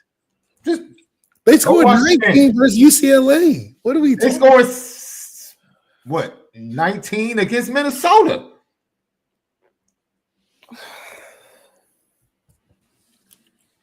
They don't stand a chance. The worst thing that can happen Saturday is everybody get hurt on defense. The starting quarterback for USC gets hurt and Miller Moss comes in. That's the worst thing, because if this quarterback plays against Notre Dame, Al Gold's going to eat his lunch. Oh, he's going to eat his lunch. He's going to eat his lunch. I'm telling you. The 5 games does not include the bowl game. I don't know how it does it, because if they go 7, you weren't talking about a bowl game. You were you looked at the SEC schedule and said, I see 5 losses. I looked at the Bama schedule. Yes, I did. You're right. At the SEC schedule. Yes. It said I see 5 losses. So you weren't thinking about the bowl game. And Drew Parham ruined it. There you go. You can say whoever ruined it for you. I have nothing to do with that. I didn't count. Carson Beck ruined it for you too. The bowl game should have counted. Carson Beck probably ruined it for you too. Oh man, yeah, But that, I mean, it just shows that Carson Beck was never elite. He probably hurt his draft stock more than anybody I've ever seen. He probably got the Matt Barkley effect, where Matt Barkley was supposed to be drafted first round his junior year, came back and went undrafted the year after. Like, went 4th round, something crazy. So, one, it shows that being elite as a quarterback in this day and age in college football is tough to do. It's tough to do. Because hell, think about it. Should the quarterbacks in this draft, in this Heisman campaign, are guys that have lost 2 or 3 games. Usually, it was the team that didn't lose, that was like 14-0, 12-0, whatever, that their quarterback was the one that went and got the Heisman. Jaden Daniels lost 3 games last year. It was 8-3 or 8-4 or something like that. Won the Heisman. Caleb Williams, his Heisman year, they was like 8-4, same record. He won the Heisman. So to win the Heisman for a quarterback, You don't even have to be undefeated no more. Because just because the standard is so tough. It's so tough. And it's probably become less of a quarterback award moving forward just because of the scheduling in the SEC. The scheduling in college football, the realignment of these conferences where you don't get buffered by 3 or 4 games of BS games that you can just write off as wins before you even get there. You really have to be that dude week in and week out. Hell, Nico's good, but hell, Nico had some tough games. Arkansas was tough for him. Florida game was tough for him. Garrett Nussmeier's figuring that out. Beat Ole Miss in the last second of the game, and then gets embarrassed the next 3 weeks. The next 3 weeks they get embarrassed. Florida, Texas A&M, and got embarrassed against who was that they played?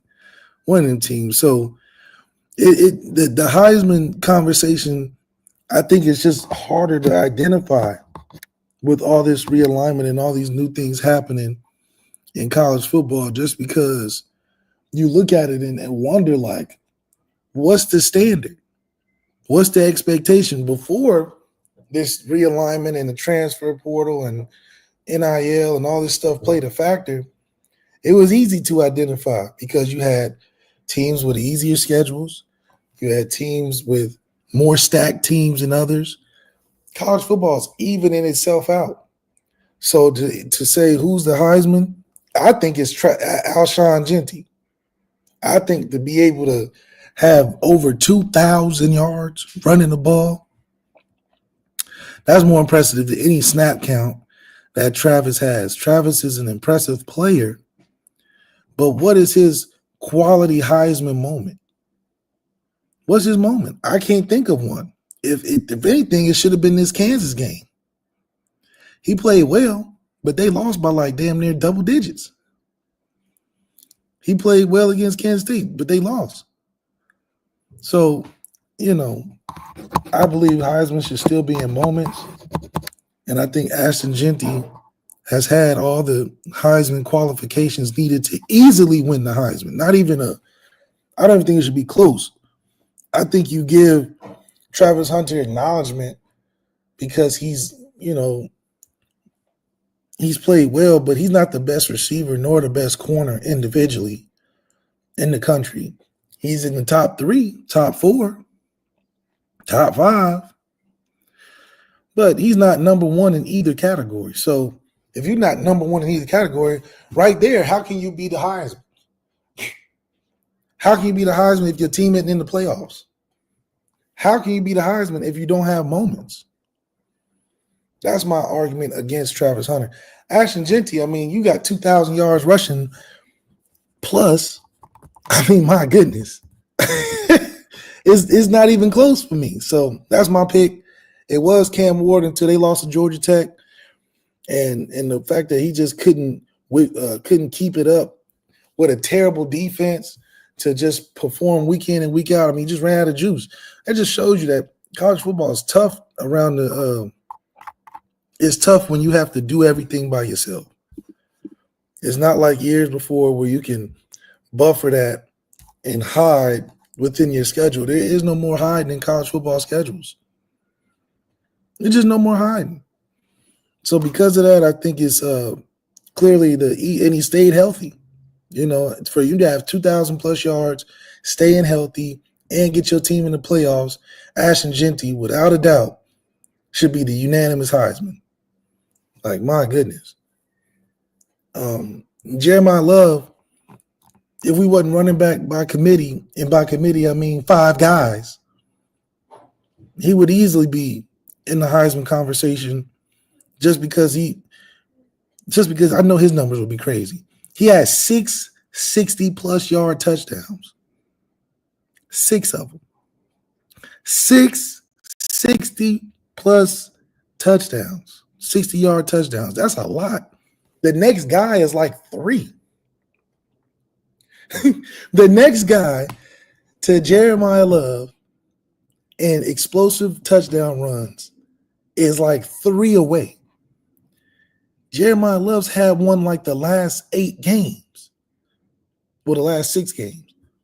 I mean, that's just, and he had 7 carries for 130 the yard before the game before. This game was damn near even less. So if we wasn't running back by committee, Jeremiah Love is easily the number 1 running back in the country. He's still top 3 in the country. He has 6 60-plus yard touchdowns. The next guy is like 2 or 3. I mean, what are we talking about? And he's only playing, let's be honest, he's only playing like a half. He's only playing a half, guys, on limited touches. Limited touches. Now, we ain't even talk about Darian Price and hell, Jabron Payne's not even here, but he would have been getting the rock. Devin Ford and Aeneas Williams coming up. So, I mean, for Dean McCullough has to realize how special his running back room is to even be reserving a guy like Love. He's reserving Love because he's got to play other guys too. Love doesn't have nearly as many carries as Ashton Jeanty, but I still think Ashton Jeanty should be the Heisman, undisputed, no question about it. Nobody's doing that. J Love had 14 carries, dude. Like, come on, man. And then sat down like midway through the third quarter. That's what I'm saying. Like, he's not even playing the whole game. Ashton Jeanty has to close games out. Because without Ashton Jeanty, Boise State is another irrelevant team. That just shows you how deep Notre Dame is. When we don't even unleash the hook off of Jeremiah Love. We just keep him on the collar the whole game and still beating teams by 30-plus points. They have to send Ashton Jeanty and put the whole team on his back for them to be where they are. Now, the amazing part, which is why another reason why I'm telling you he deserves a Heisman, because he stayed healthy. He has 2,000-plus yards and stayed healthy and played every single game. Like, that is amazing. And that dude's, man, that's amazing. He wears on you, man, because he's just physical. And they give him the ball. It's not like they give him like the 14 or 7 carries that we give Jeremiah Love. They're giving him the rock at least 20 times a game. They have to. And he stayed healthy the entire season. Yeah. And he's gotten 2,000-plus yards, and they're in the playoffs. Like, come on, man. If he don't get it, then the whole thing is rigged, because at least you can look at stats and numbers and moments and say he deserves it. Travis Hunter's just a great player. That he's just not the best at any position. He's just a good college football player. Yeah, like Jay Lamont. I got Jay Lamont. Like, I saw the kid against Oregon. It has nothing to do with competition. He'll do that against Oregon. He's a dude. He's a dude. It ain't. I don't know what the definition of shutting him down is. What, keeping him to 120? He had 169 last week. This is in week 10, week 11. You got 169. He hasn't taken a dip yet. Bro. He hadn't ran out of steam yet. Who they played the 5 seed, which means they would probably end up playing like the Big Ten or the SEC loser of the conference championship. He's so gonna go like, there too. If that's Ohio State, he's already proven himself against Oregon. So Ohio State has no man. Listen, the IU running back was giving. I just saw Lawton was giving Ohio State the business. Yeah, that's the IU running back, right? Yeah, Actually, Jenny about to get him a bit business. Ohio State would be worse. First of all, Ohio State don't have a great run defense anyway. Because it doesn't matter if it's a regular season playoff. It's still Oregon. Still Oregon. So that's why we're saying he's not beat up. That dude keeps. He just keeps producing. And he's gonna have 3 weeks off before the playoffs. Like, no, man, that dude's different. The dude is amazing. The dude is amazing this year. He's different. He has to get it. I'm talking about undisputed. No chance. No, it's not close. Normally, I'm with you. Like, but no, that dude. He's out of his mind right now. Man. He's different. He's different. And I have to recognize, I was looking for the dip to take place. Like, there was no dip 2 weeks ago. against UNLV. He had 100 there too. I mean, the dude is sick. Like, and he came out of nowhere. Great story, all of that. Just he deserves it. All them other guys just they've taken dips. Every other guy in the Heisman race have taken dips at some point this season. That just shows you college football's hard, way harder than years before. Definitely. If you think Ashton Genty is about to be held to like 30 yards, you're crazy. Because first of all, they can run block. They got a good offensive line. They can run block. And he is a yards after contact. Yes. He's getting hit at the first level more times than not. He's not right. I mean, he's breaking tackles, making it look like it's Pee-wee. I mean, he's doing some stuff that I'm like, are y'all trying to tackle him? Like, or y'all just letting him, y'all let the height kid. I mean, he's doing some crazy things that you just gotta respect. Yeah, he's different, man. He is Newt Rockney. That's a good call, man. He is like LT at TCU. He's just, you can sit up here and doubt him because he's coming from a small school. That dude, he's a top 10. Last time a running back was considered a surefire top 10 pick in the NFL draft was like Saquon. Yeah. Was Saquon, but he was after Zeke, right? Yeah, Zeke and Saquon were the last. Yeah, that was the last. Derrick Henry. Yeah. We're talking about the first of all, the two guys we just mentioned outside of Zeke are the 1 and 2 running backs in the league right now. What are we talking? Derrick Henry and Saquon are 1 and 2 and leading rushing yards in the league right now, and we talking about he's in the conversation with them. Yeah, but it's not. The game plan is not simple. It's easy for us to be like, oh yeah, the game plan is simple. Just stop him. It's not that simple, bro. It's not. I mean, clearly it's not. It's not. Everybody is stacking the box. Everybody is stacking. Their quarterback isn't nothing. No, not that great. And then we have. It depends on who they play. If they play Alabama, let's say hypothetically they play Alabama.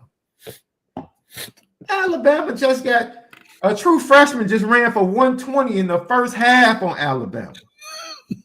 120. 120. Let's say it's Tennessee. Arkansas ran on Tennessee. The Frazier kid had 2 touchdowns. The freshman for Georgia had 2 touchdowns against Tennessee. Let's go down the list. Let's say it's there are not a lot of great defenses, especially when it comes to stopping the run. Yeah, in general. There's not. Just not. It's just not. Ohio State teams have run Ohio State. Shit, we would run against Ohio State crazy. Oh, crazy. Man, I would actually. We ran against Ohio State crazy. The year we played them 2 years ago, we ran against them crazy. We stopped when we had the chance. We just stopped. Our whole game plan was running against Ohio State. And we were successful until we just stopped doing it. Like what? That's why Michigan gonna have to. Wisconsin just got through running the ball on Oregon 2 weeks ago. Like it was nothing. Like it was not. Until they stopped, which is crazy. They stopped. Crazy. Now that big penalty that took that touchdown off the board that hurt too. Yeah, but it's like, man, look, and it's gonna be cold too. Yeah, it's across the country. Yeah, it was snowing last week in South Bend. A month from last week, what do you think it's gonna be? A month from last week, what do you think it's going to be? It just fits our game plan. It fits exactly what we want to do. So, I think we're geared and built as one of the best teams, if not the best team. I'll just say the best team in the country. Because we are built more all around, and our defense is better than any of these defenses in the playoffs right now. Numbers wise, eye test. Give me a metric. What defense is better than Notre Dame's defense in these playoffs right now? Can't name one. What running game is better? The Ohio State front four is better because they're healthy. Ohio State's problem is they don't have depth. Yes, I said because they're healthy. But if you give me that starting front Just four, the starting front four, they're okay. yes. They can't last the whole game. That's why they lost to Oregon. Their starting front four played over 60 snaps. Yeah, it definitely came back to bite them late in that game. Yeah. I'm just saying they have better players. Yeah, talent-wise, talent-wise, and that's 4 players out of the other edge to edge. The edge players are definitely better. The edge players are pass rushers. Yeah, because of injury. The edge players are pass rushers. Number 44, he's a pass rusher. He's not a run stopper. He's a pass rusher. He's a great pass rusher. But that's what I want to play a team that got great pass rushers. That's our stuff. I would love to play a team with great pass rushers in the playoffs. As it is right now, how many? Let me look at this.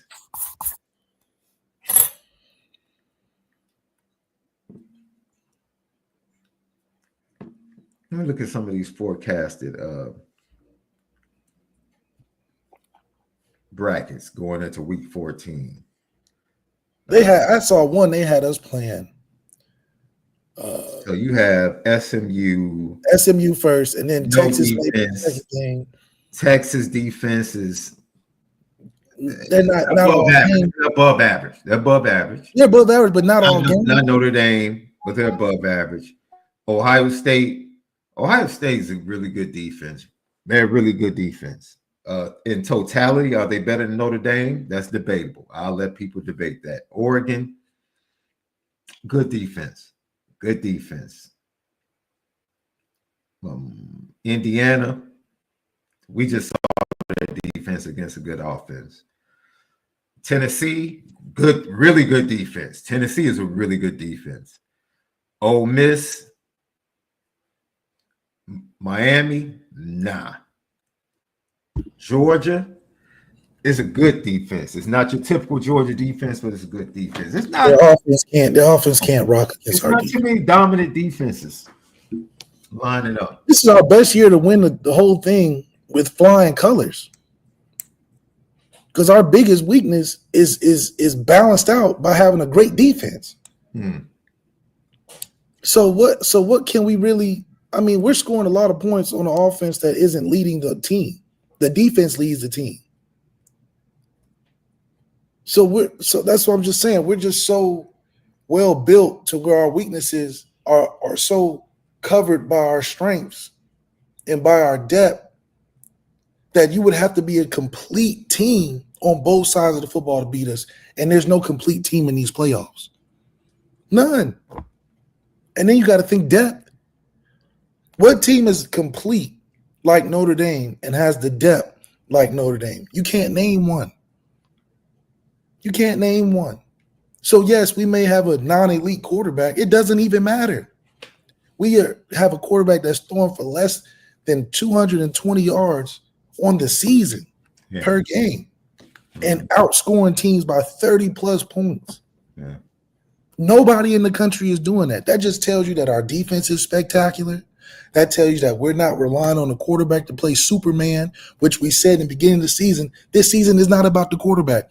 Every other team that needs to have the offense to win relies on their quarterback playing great, not just good. Dylan Gabriel can't throw for 150 yards and then win the game. No. And that's the number one team in the country. Dylan Gabriel has to show his ass off and throw for almost 300 yards to do anything with Notre Dame. We saw him in cold weather up in Wisconsin. We're going to die. Things are different. Lucky Lefty podcast. We come back. We'll hear from the players. And talk a little bit more about the weekend that was in college football. Can Notre Dame get up to that 5th spot? Probably not. Can they peak at 6? We'll talk about it. Lucky Lefty podcast. Sean Days, Malik Zaire. We spin it different.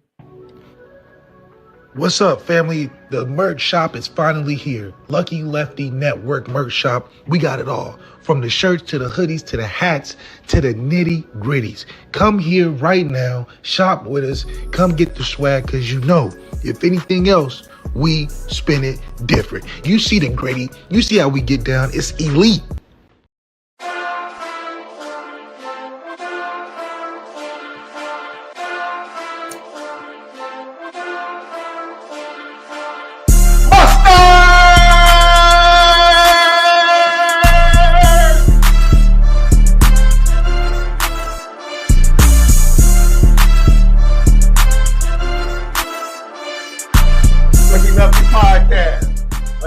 boys in the building. Malik, ZAIRE, Sean Davis. Brought to you by ONORA Whiskey, ONORAWhiskey.com. It's that premium American whiskey, ONORAWhiskey.com. Audio edibles each and every day. Apple Podcasts, Spotify, CFB Nation, Patreon.com/Lucky Lefty Network, Lucky Legends Podcast, Players Only Podcast. You guys took a week off last week. They'll be back this week. TikTok, Twitter, X, Instagram at Lucky Lefty Pod. Subscribe to our YouTube page, Lucky Lefty Network. Make sure you hit the thumbs up. It helps with the views. And then leave your comments and questions. We respond to all. We are the home of the misguided passion, forever committed to making sure that we spin it different. I think too, we got to talk about this. Is everybody that talks about Notre Dame talks about the schedule? They don't talk about the team. They don't be like, "Oh, you guys can't do this." They don't talk about the team. They talk about who we played. That's how I know we got everybody shook. They can't look at our games and be like, "Well, y'all can't do this, y'all can't do that." There's nothing that we cannot do. Y'all complain about who we play and the fact that we make the teams we play look bad. That's a great way to ride into these playoffs, because it just shows the fans just know. It's like subconsciously, well, we can't talk about their defense, can't talk about their offense, can't talk about what they do in these games because they dominate. So what do we talk about? Oh, y'all played Louisville, y'all played Florida State. No, we just made them look bad. We beat Florida State so bad, we set a record against Florida State's own history of never getting beat that bad, to the point they had to fire 2 coordinators after our game. And that's Florida State. Yeah. So we're making teams look like they don't even belong. So don't blame us, blame them teams. And Marcus Freeman just riding high, setting records himself. What is he, 11-5 against top 25 ranked teams? That's a record in the first 3 years. Yeah, the first 3 years, win the most games in the first 3 years. That's a record. So what is it that Marcus Freeman's not doing? I don't know. It's a masterclass all across the board. And I think a lot of it has come to the fact of him putting a program together. We ain't saying Marcus Freeman is just the mastermind of offense and defense and just so much more heady and aware than any other coach. He just knows how to put a team together and let the team play for him. And it's crazy that his lows are just so minimal, but people remember it, but they're minimal. Think about that. They're minimal, but they're rememberable. But they're minimal. There ain't that many times you can point and be like, "Oh, Marcus Freeman, you tripping." There's lowlights, but there's only a few. You see what I'm saying? That's why you got to give Marcus Freeman's working on that statue. That's all I'm saying. He's going to ride through these playoffs. If we go into these playoffs and treat these playoff teams like we do our regular season schedule, it'll be the greatest season of Notre Dame of all time. Literally, it'll be the greatest season of all time. How many seasons have Notre Dame only lost one game in the regular season? And Lord knows, if we go in there and sweep these playoffs up with a margin, it's going to be hard to keep anybody. I tell you that, because everybody's going to get paid. I don't want to outgo the league, but if we sweep these playoffs and beat teams like we've been beating them in the regular season, how we've been doing teams, man, listen, I ain't going to be mad if Mike Mickens get a head coaching job, if Al go and get any team he wants. I ain't going to be mad. If they're trying to throw the book and throw the bank at Denver, I ain't going to be mad, because it will be the greatest season of Notre Dame history if Marcus Freeman sweeps through these playoffs like we swept through the regular season. NIU may be the greatest how would you say it? NIU would be the luckiest team on the planet if we go and sweep these playoffs like we did our regular season. They're going to be like, man, that was a fluke. That was a fluke. Marcus Freeman will get a statue after this season. He would go down as the greatest coach of Notre Dame history after this season. How can he not be? How can he not be? We're beating teams by an average of 32 points. When have we done that? When have we won 11-1? When have we done that? So not only are we winning in style, but we're winning on a level that has never been done before. That is not even though the 88 team that everybody loves so much, they play some close games. We would look at NIU and Thomas Hammock might have to take another lap around the media world, because they're gonna be like, what did you do? How did you do it? And all he can say is, we called him early because we ain't want to catch him now. That's all he can say. That's all he can say. Marcus Freeman would deserve a statue. Sean, I'm saying it right now. He deserves a statue. If he sweeps these playoffs like he swept the regulars, he would deserve one. Yeah. Greatest season of all time. Our girl DBZ with the GTB question left. If we win, will the floodgates open with recruits? Probably not. I think the floodgates will open with recruits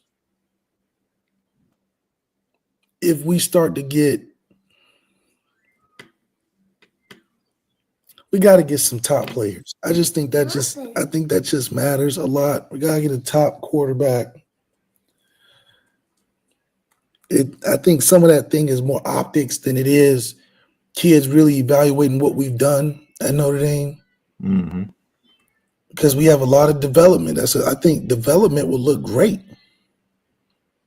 But there's so many different factors that are included in today's recruitment game that we will never compare to. So it's hard to just be like, now, would we take a higher level or higher standard of recruit? Yes. But even with that, we can take some great recruits now, but we still recruiting the 2 and 3 stars and the guys that ain't nobody talking about, or we on guys early that's not really. So that's just our style of recruiting. Yeah. But to get that number 1 guy, I mean, he's just gonna have to love Marcus Freeman and love the fact that he's not gonna get the riches like a Bryce Underwood. We're never gonna get that.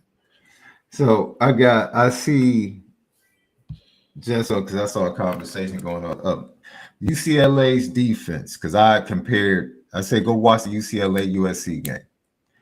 UCLA ranks 69th in the nation defensively, opponents' points per game. Oh my God. Yards per game, 39th. Opponents' points per play, 61st. Opponents' yards per play, 50th. The passing game, you say, that is the forte of USC, correct? Passing the ball, that's what they do. Lincoln Riley. UCLA is the 124th passing defense in the nation. They give up 65% completion percentage as a defense. That's 113th in the nation, left. Yards per pass, they rank 74th in the nation. 100th in passing yards per game. Come on. Look, man. Look, man. If y'all just want to operate in fear about USC, go ahead, man. Just look, man. There's no metric. I'm telling you. Don't hype up UCLA's defense like it's comparable to Notre Dame's defense and what USC is going to. And USC couldn't do anything against UCLA. If you just want to say, yo, that's a rivalry game. That's just a rivalry game. It's tough. Then fine. But there are no numbers that bear out. That it makes it even comparative. I think their rushing yards per game is like right at 100. But they are, because no one runs the ball against them because they can freely pass the ball against UCLA. Why run? Do you believe Marcus Freeman deserves a statue after this season?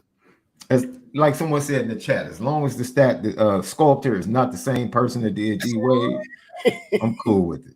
We do a good job. No, we do. He's not going to get us. He doesn't deserve a statue after. Why not? Love. Is this your Dayton bias coming through? No, this is the greatest season of all time. No, left. Come on, man. How's it not? If we sweep these playoffs, You talking about if he wins a championship? Yes. How is it not? It'll be the greatest season of all time. We played more games. We've won with a bigger point margin than any other team that's played at Notre Dame. I push back for one reason. I need you to go look at the teams. In 1988, they beat the number 1 team, the number 2 team, and I believe the number 5 team.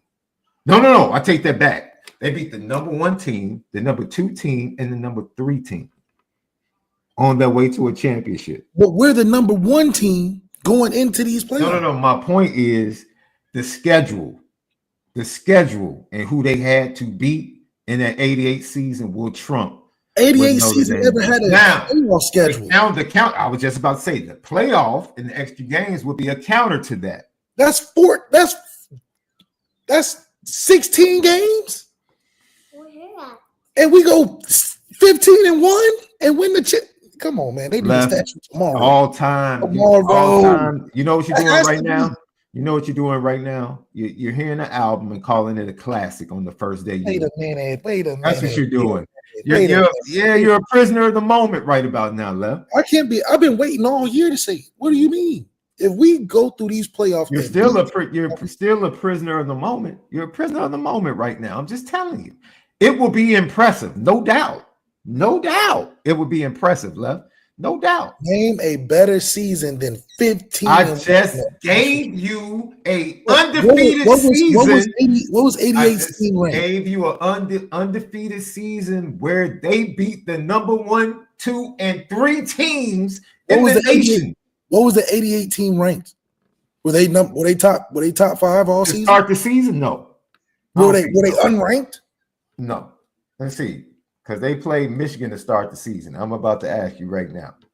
I'm about to pull it up right now. If he wins it all, they started outside. Outside to what? They were 13th in the nation. Oh, easy. Oh, easy. No. Because your argument's about to be they were top 5. So stop. Don't try to move the goalposts now. Don't do that. Oh my God. Don't do it. This Notre Dame team was ranked higher to start the season than the 88 team. Yes, which makes my point even better. No, that means the 88 team was more impressive because they started out 13th and beat the number 1, 2, and 3 teams in the nation. 15-1 in the championship. They beat. I'm bugging. Wait a minute. They beat. Let me get this correct. We would have to play. Wait a minute. They beat number 1 Miami.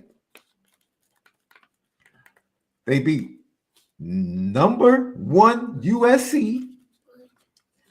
They beat number 2 West Virginia. And they beat number 6 Michigan to start the season. But they've never had to do a playoff run. Stop. You're not trumping that. They were 12-0, right? They were 12-0, right? They were 12-0, right? Are we forgetting the Northern Illinois laws? Are we forgetting Illinois stop us being the greatest team of all time? All time, yes. 15-1? 15-1 in the championship? We would have to gave you. They beat 2 number 1s, a number 2, and a number 6. Outside of the first playoff game, we would have to play teams that are ranked higher than us to get to the championship, right or wrong? Right or wrong? The greatest season ever. They never had a playoff. They never had a playoff elimination round. They never had it. They never had it. They never had a playoff elimination round. They never had 16 game season. I'll tell you what.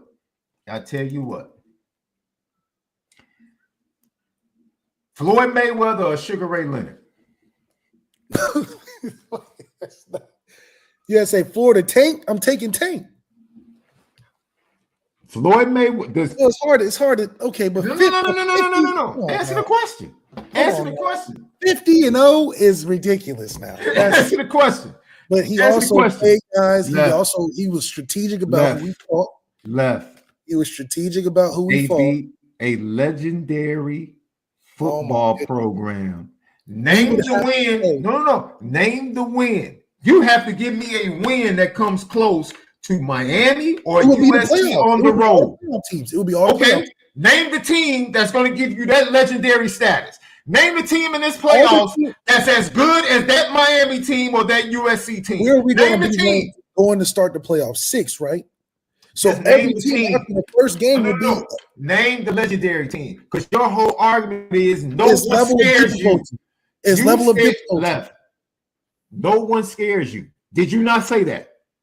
That's me. That's because I'm a Notre Dame fan. I'm saying the level of difficulty it takes to get to a championship, to go 4 extra games after the 12, is nobody's ever done it.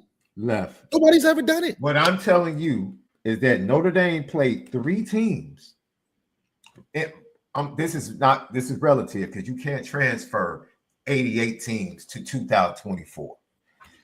They played 3 dominant programs, not just teams, 3 dominant programs at the peak.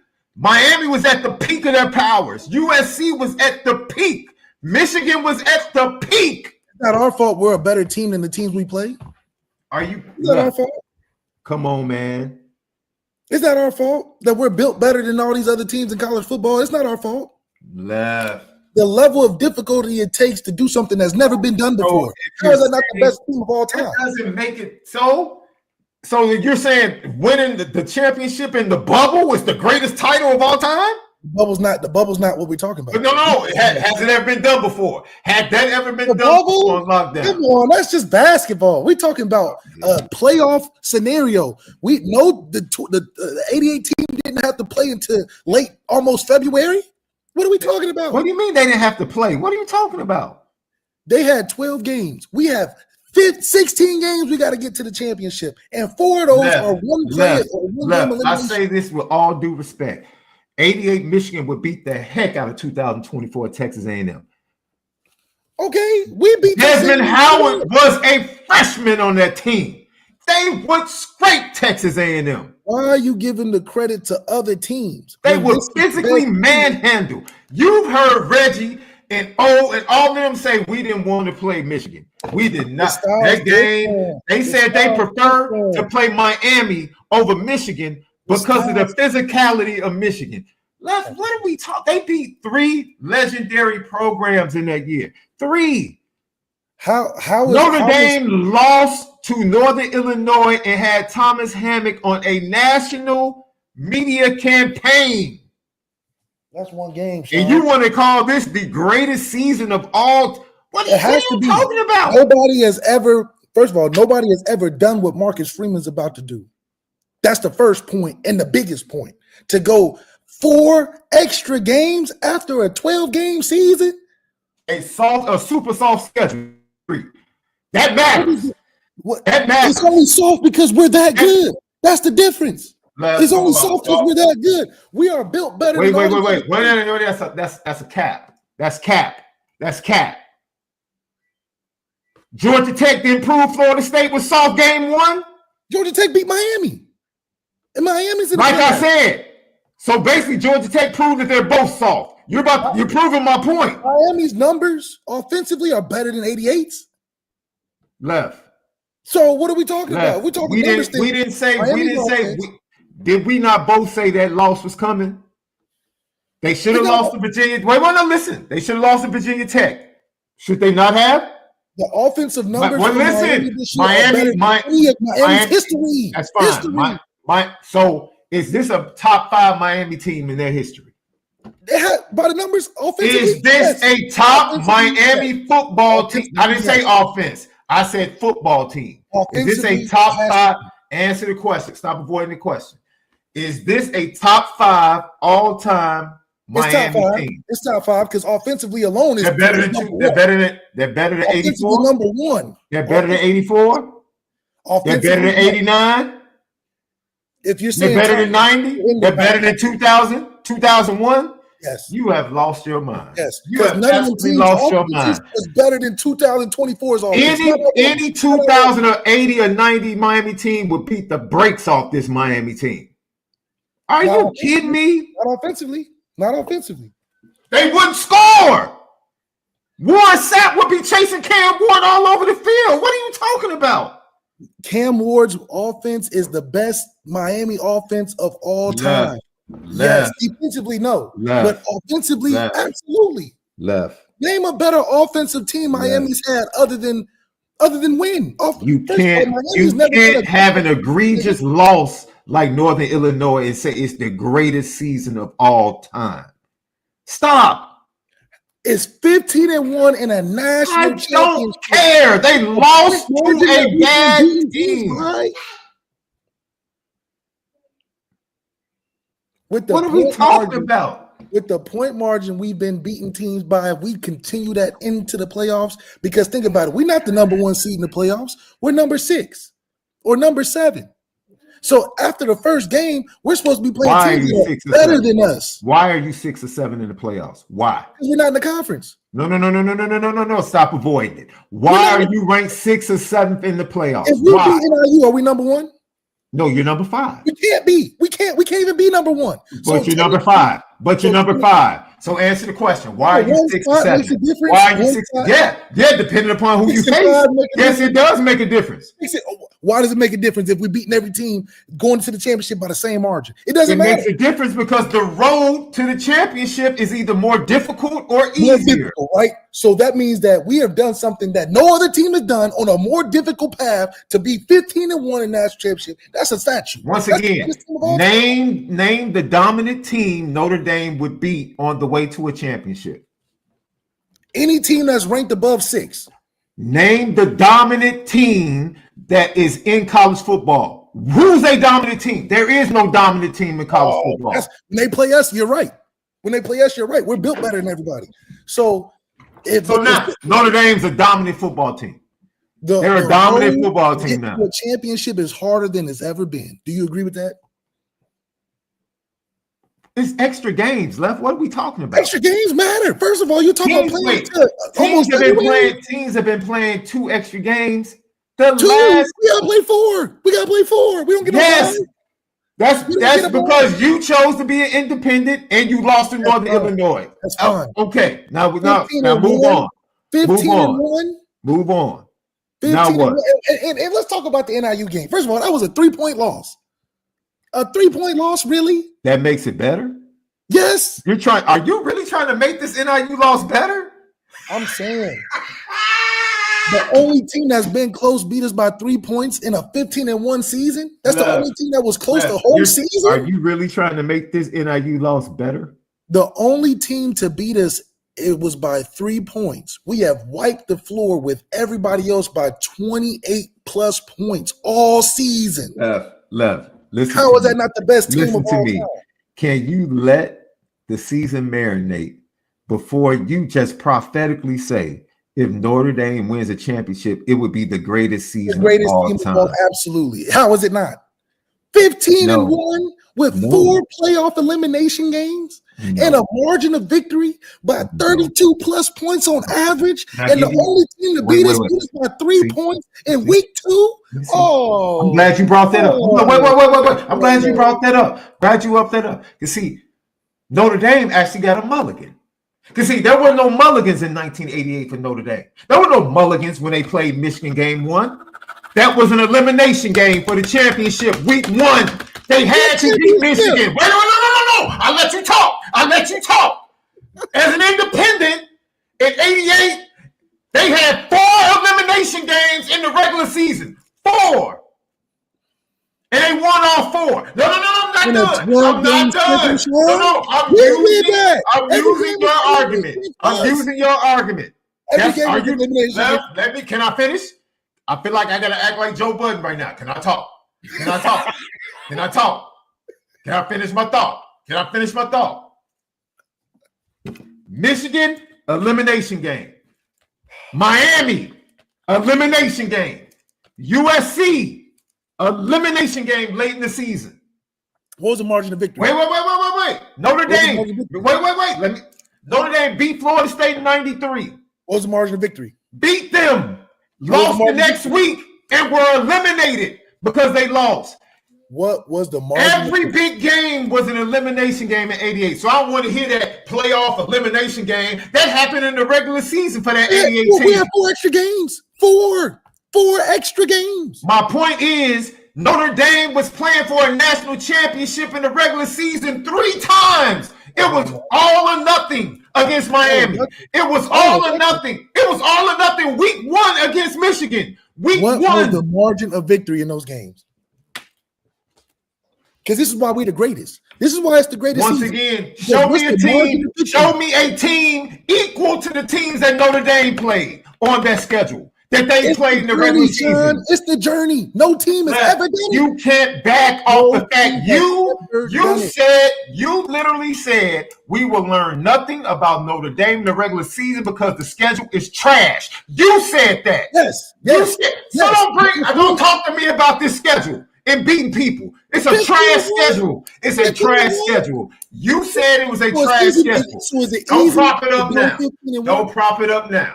You said the schedule was trash. I'm just saying, is it easy to go 15-1, Sean? I respectfully disagree. Do that. I respectfully disagree. So it's easy to go 15-1? You still have. I asked you 15 minutes ago to give me the dominant team on the way to a championship that they would beat. We're the dominant team because the point. So how does that become the toughest and the best? The team that was less than them other teams they played. We're the greatest team. You're arguing against your point.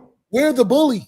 You're not. Not losing to Northern Illinois. You're not the bully. No, you're not. No, you're not. No, you're not. That's not a bully. First of all, that's not a bully.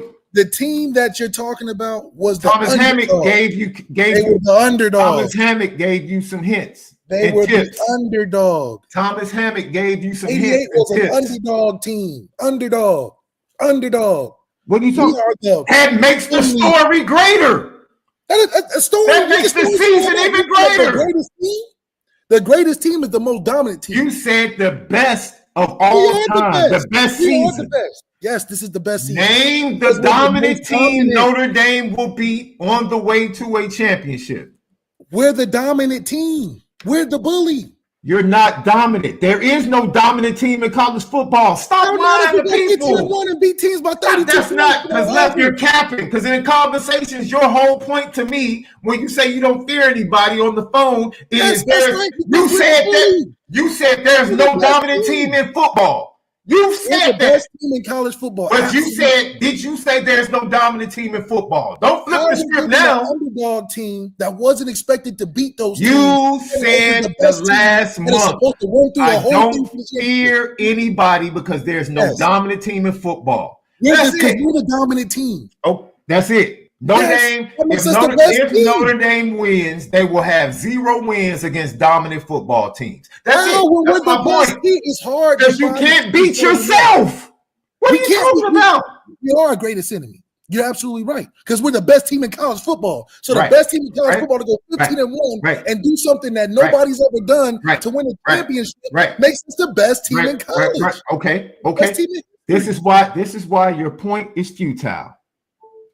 In 1988, the most dominant football program was the Miami Hurricanes. Yes. Whoa. Who beat them? Who took them down? No. Who took them down? An underdog. So what's more impressive? Beating the most dominant team that had been the most dominant team for years or being the most dominant team beating Patsies? What's more impressive? Being the dominant team and winning 15 games to a championship. You're capping. Or elimination games. You're being Draco tonight. You're performing. You're being Draco tonight. Why do you consider you're being Draco tonight? No. Why do you consider? I just said you need to wait. Underdog. All I said you need to let it marinate. That's what I said to start it off. Don't jump out there. Don't jump. You're giving statues and all this stuff. Relax. Adon Schuler talking about armor. Relax. It's really important, Coach. I'm trying to help you. Get way out there. Ground in our cleats. Relax. We couldn't get really riled and startled by the what the offense put us in, but like it's a team sport. So the offense is down one drive, we got to get them up, just like when we were down and they came and got points on the board. So. And then yet another game where an early touchdown seems to give you guys the clues you need to shut it down the rest of the way. What did you learn about seeing them do their thing for 12 plays that carried over the rest of the way? Yeah, I would just say, we just got to be better with penalties. I feel like that's the reason they scored on that drive. We just wasn't playing as efficient on that drive. So, we eliminate the penalties, then I don't feel like no team can score on it.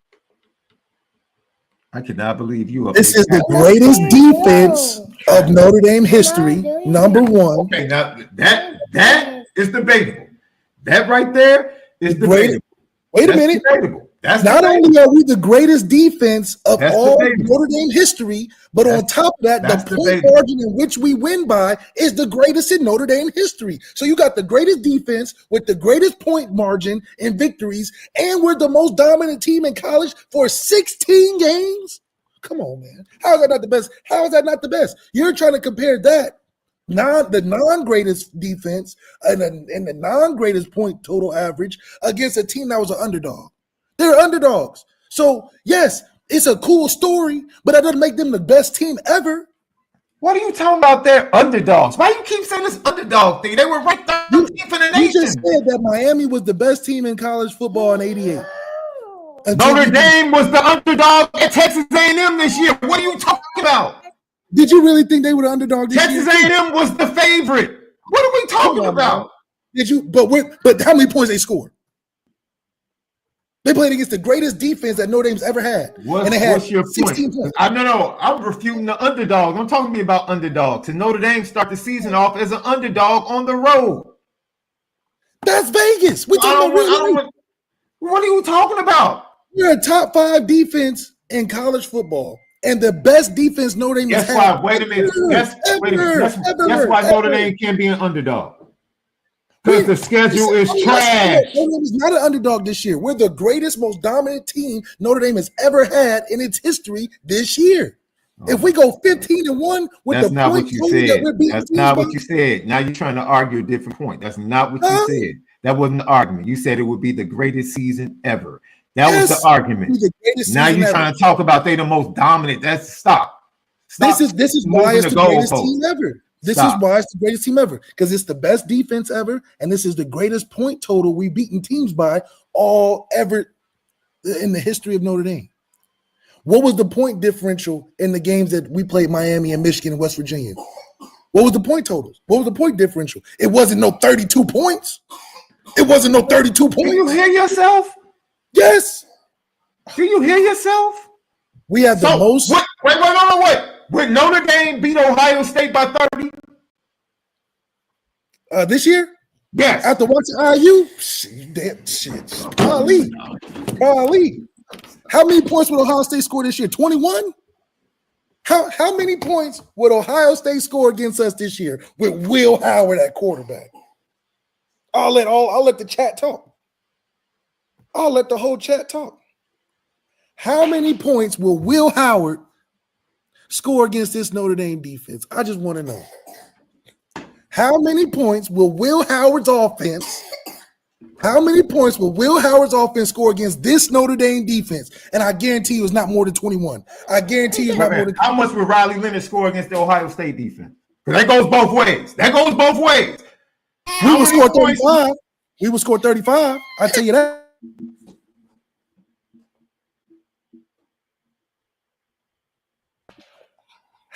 How many points would Will Howard score against Notre Dame defense? Are you giving them what? What are you giving them? Because OSU only scored 2 touchdowns versus IU? So you're going to sit here on this show on November the 25th, 2024, and honestly say with a straight face that Notre Dame is going to put up 30 points against Ohio State's defense. Oregon did, and Oregon put up 16 versus Wisconsin. So what are we talking about? Oregon put up 16 versus Wisconsin. It was 16-13, and Oregon won. Notre Dame has better offensive weapons than Oregon. Notre Dame has a better team and more dominant team than Oregon. Yes. Answer the question. We're talking about offense because Notre Dame has been winning without offense playing well and blowing teams out without the offense playing well. So stop that. That's what we've been talking about for the last 3 weeks. The offense didn't play well, but they're still blowing teams out. And we're still scoring 40 points. Yes, because of the defense. Defense only had, 1 or 2 touchdowns? So once again, you're going to sit here and say as a team, this is a team. Minimum Notre Dame is scoring 35 points minimum in a matchup against Ohio State. Easily. Because how many points they score on offense? Okay. Because you got to think we're gonna get some defensive presence. Okay. So, all right. So how many points is Will Okay. Howard scoring against this Notre Dame defense this year? And you can't say it's going to be 28. I doubt that. Okay. Because that means they score more against our defense than I use. Come on. Okay. Come on. How many points is OSU going to score against a Notre Dame defense this year? And I guarantee you it's not over 17.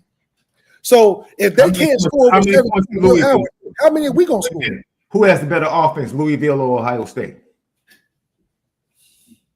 Louisville, because they have the better quarterback. They scored 50 points versus Miami. Now, if you ask me who has more talent, I would say Ohio State has more receiver talent. Oh my God. Who has for real? Who has more talent?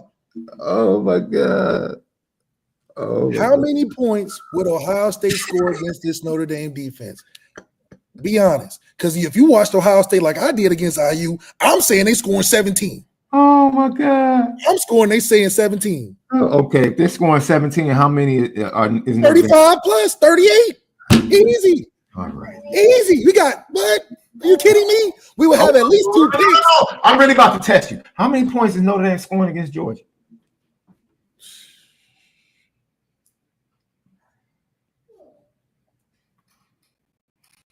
We'll get 32, 35. You get 32 or 35. Absolutely. Because you got to think it's a team game. It's a team. Carson Beck going to throw us a couple pick sixes. What are we talking about? Carson Beck how many points is Georgia scoring against our defense? How many points is Georgia scoring against our defense? And it's not over 24 points. So somebody got to score. We already know that we have eliminated teams from scoring 21 points on us. So by the grace of a point margin, we're going to score a lot of points. Due to the defense shutting them down, field position, defense getting scores themselves. We scored 66 on Purdue. Ohio State only scored what, 40? We scored 66 with a 4th string quarterback in. A guy that's elbow was hurt all season. We scored 66 against Purdue. Ohio State and Oregon only scored 40 points. You're using Purdue as a litmus test? Luke Altmaier put up 40 points against Purdue, bro. That doesn't impress me. And Purdue we scored doesn't impress me. 66 with our 4th string. Purdue doesn't impress me. Did Ohio State put their 4th string quarterback in? Did Oregon put their 4th string quarterback in? No, they didn't. We put our 4th string. As Kendrick said, it's not enough.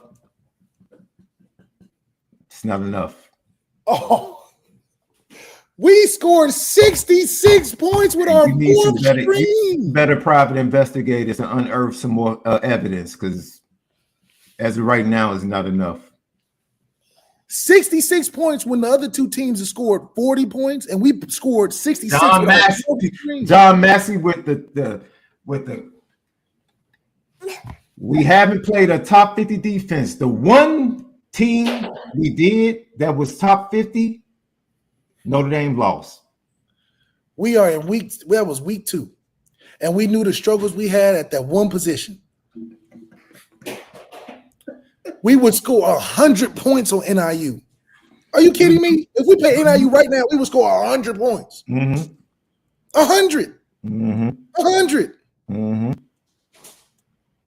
Come on, man. This is crazy. 66 points. 66 with a 4th string. Come on now. Come on now. Was Ohio State hurt like we was hurt against Purdue? Was Oregon hurt like we was hurt against Purdue? Are you for real right now? Was Oregon and Ohio State hurt like we was hurt against Purdue? We was hurt again. We lost 2 starting linemen, 2 defensive ends, and we still scored 66 with a 4th string team in. So how many points is Georgia scoring against us? You can't say in the 20s. You can't say it.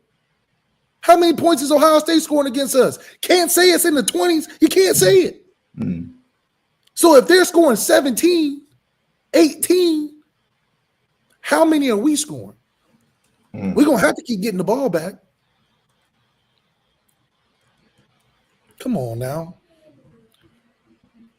We scored over 50 points against nobody is doing that. Your argument is that Notre Dame has played the best offense they're going to see, basically. You're saying what? Louisville is better than Oregon and Ohio State's offense. That's basically what you said. They've already played the best offense they're going to see. Louisville has a better Don't bag up off of it now. That's Louisville basically has a better quarterback than Ohio State. Yes. Absolutely. And Oregon, right? Dylan Gabriel's a product of his team, of his offensive guys around Right. him. So yes, the answer is yes. Then they have a better quarterback, right? Who, Louisville? Yes, absolutely. Yes. So, like I said, Notre Dame, the Notre Dame defense has already played the best offense they're going to see all year, right? Right? Yes, right? absolutely. There's no other offense in the playoffs that's better than Louisville. How many points is Cam Ward scoring? You tell me. It's not 21 plus. Name how many. If we're playing SMU the first game, how many points is SMU scoring at home against us? In the Ice Bowl. Ain't happening. You're not playing SMU in the first round. What are you talking about? That's not a match. That was a hypothetical. It was a hypothetical because they would be 11 and we'd be the SMU's going to be the 12th seed more than likely. No, SMU's going to be a top 4 seed if they win the ACC championship. So, how many points would they score against us? Why are you comparing SMU? These are playoff teams. These are playoff teams. Compared to Ohio State and Oregon. Ohio State's not scoring more than 17 points against us. Did you watch them against IU? Once again, why are you arguing against your point? You said they've played the best offense that they're going to play. Why are you bringing up playoff teams?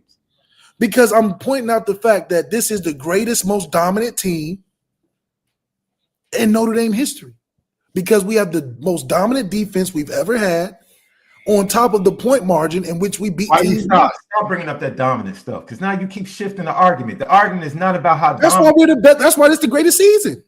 You're arguing against your point. You're dominating against a trash schedule. That's not impressive. How is it not? Because that's not impressive. That's not impressive. If you're the most dominant team, how is that not the greatest team? Okay. Wait a minute. If you're going to take that into consideration, you can't say NIU doesn't count. You can't say that. I didn't say it didn't count. Yes, you did. You literally said that. I said it was 15-1, which means I counted it. I'm just saying this is. No, you said you have to forget about that. It's early in the season. No. I said that they beat us by 3 points. The point margin. That's not a good thing, Malik. Okay, but you're telling me Illinois beat us by 3. It was a close loss. That's not good. You're not making the argument better. I'm trying to help you. How? We're playing 4 extra games. Stop trying to make the Northern Illinois loss better. It's a bad 4 extra games. That's what makes it better. Inexcusable loss. Period. It's inexcusable. Blowing out other teams does not make it any better. That doesn't make that loss better because you blow out Purdue. It's the fact that we're taking a journey that no other team is taking, and to go 15-1 with this is the first year. Whoop-de-doo, it's the first year of the playoffs. So we can repeat this point total in this defense years to come. You still haven't answered my question. You do realize the more you disrespect the offenses and the teams in the playoffs, you prove my point that there is no dominant, impressive win on this road to a championship. It's impressive because you go 4 games in a playoff format. That's what are you talking about? Okay, because you played 2 extra games. 4 extra games. 2. How? We go 12 games. Was in the playoff before trying to play 2 extra games. What are you talking about? It's a 12-game season plus 4 extra games. It's 1 extra round, the quarterfinals. That's it. That's 4. That's 16. That's 15-1. That's 15-1. And if we beat teams by 30 plus, what are we talking about? How is that not the best season? That's it. It's 1 extra round. than If what we they would have done. So if Notre Dame had won a championship under Brian Kelly, would that have been more impressive than 88? What, in 2018? Whenever.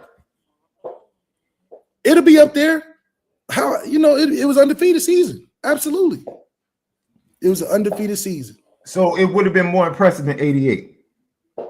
Because you do know in order to do that, they would have played one less game than what Notre Dame is going to play this year. Just one less game. That's it. One less game. It would have been 14-0, right? It would have been, yes. 14-0. We're talking about 16 and 15-1. Okay, 2 less games. Nobody has ever done what Notre Dame's about to do. No. Yes, because they don't have a conference championship. Notre Dame Notre Dame is, I'll give you that. It's 2 extra games because Notre Dame doesn't have a conference championship. It's 1 extra game for teams that do have a conference championship. I'll give you that. Where would you rank Notre Dame? Where would you rank this team? Once again, this is my issue. My issue is not how you feel. My issue is you need to relax because you're trying to call something a classic on the first day that you're listening to it. Notre Dame hasn't even gotten to the playoffs yet. They haven't even gotten to the semifinals yet. They haven't even got to the finals yet. We haven't even seen them play in the playoffs. And you literally said nothing can be proven until they get to the playoffs. But you're trying to prove that they let them do it and let them show how they're going to do it. If they're as dominant in the playoffs, then you have an argument. Because it's about dominance, right? I said if they are as underdog. That has to be because they don't have anything else. The only thing they can counter 1988 with is continuing to dominate in the playoffs. That's the only way they can counter it. They can't win 3 consecutive close games and then say this is the no. They can't. No, they can't do that. They have to be dominant. Yes, in order to dominate the regular season schedule. And your prediction is that they would do that to just about everybody in the playoffs. If we do that, it's the best season ever. All I told you was to relax and let that play out. That's all I said. That's all I said in the beginning. Stop calling something a classic. Relax. I agree. Until it takes place, 88 is at the top. Of course, 88 is at the top right now. That's it. Right now. But Marcus Freeman will get a statue if we go 15-1 and win that championship. Years down the road, right? You're not trying to build a statue while he's coaching. I mean, you know, it takes time. It takes time to build the statue. So of course it wouldn't happen right away. Come on, man. Of course it wouldn't happen right away, but he deserves one after this season if they go 15-1 for sure. Man, look, man. I hope everything you said is prophetic, dude. I hope they hold Ohio State and Oregon to 17 points. I hope that's exactly what happens. How many coaches have they put up 30 points against everybody they play? How many coaches have a championship have a statue, don't have a championship?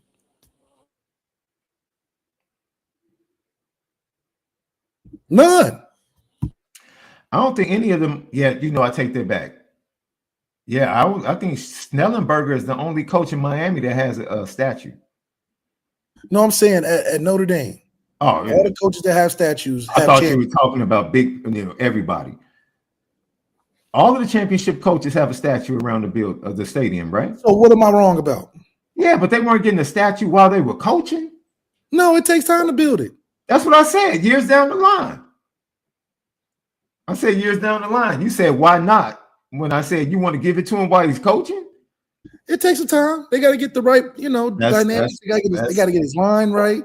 Okay, now you're starting to sound a little bit more sensible. You're starting to sound a little bit more sensible now. Because you were out there for a minute, bro. You were out there for a minute. And Niele will get one when she wins one. All Niele need to do is just win. Does she even need to win one? Because she's played and got one. She's been a coach. Muffet has a statue. Didn't they give Muffet a statue? Because of Niele. Yeah. All the players Niele done put in. It just wasn't because of Niele. Niele coached Skyler. Niele coached Jewel. Niele coached Caleb McBride. All the best players that Notre Dame's had during Muffet's career that are doing Jewel Lloyd. I mean, these are all Niele signature now. Yeah. And she's played under Muffet and got one. Come on. Yeah, man. I don't. Niele deserves a tremendous amount of credit. Come on now. Credit. That's a good, healthy share of the success of Notre Dame. Absolutely. Absolutely. You cannot take that away from her. Absolutely. Absolutely. But no, I don't think let it play out, man. You don't be one of these, people calling it classic out. We're just extrapolating numbers. Hey, let's talk to the track master. Offensive line, trains hard every single day. Our ones, our twos. So, we're coached to start off the game fast as well. So once we get into the game and get into our flow, I mean, O-line's doing their thing and executing every single play. And that just helps me and all the other backs, shine, and we're making each other look good. And that's how it's supposed to be.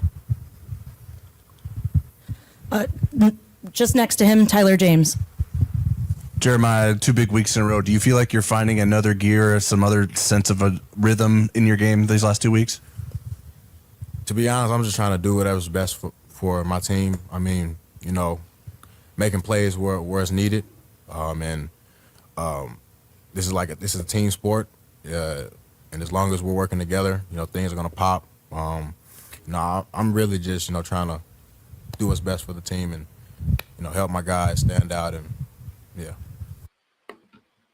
Man, that dude is so chill, man. I love that kid. He's so chill.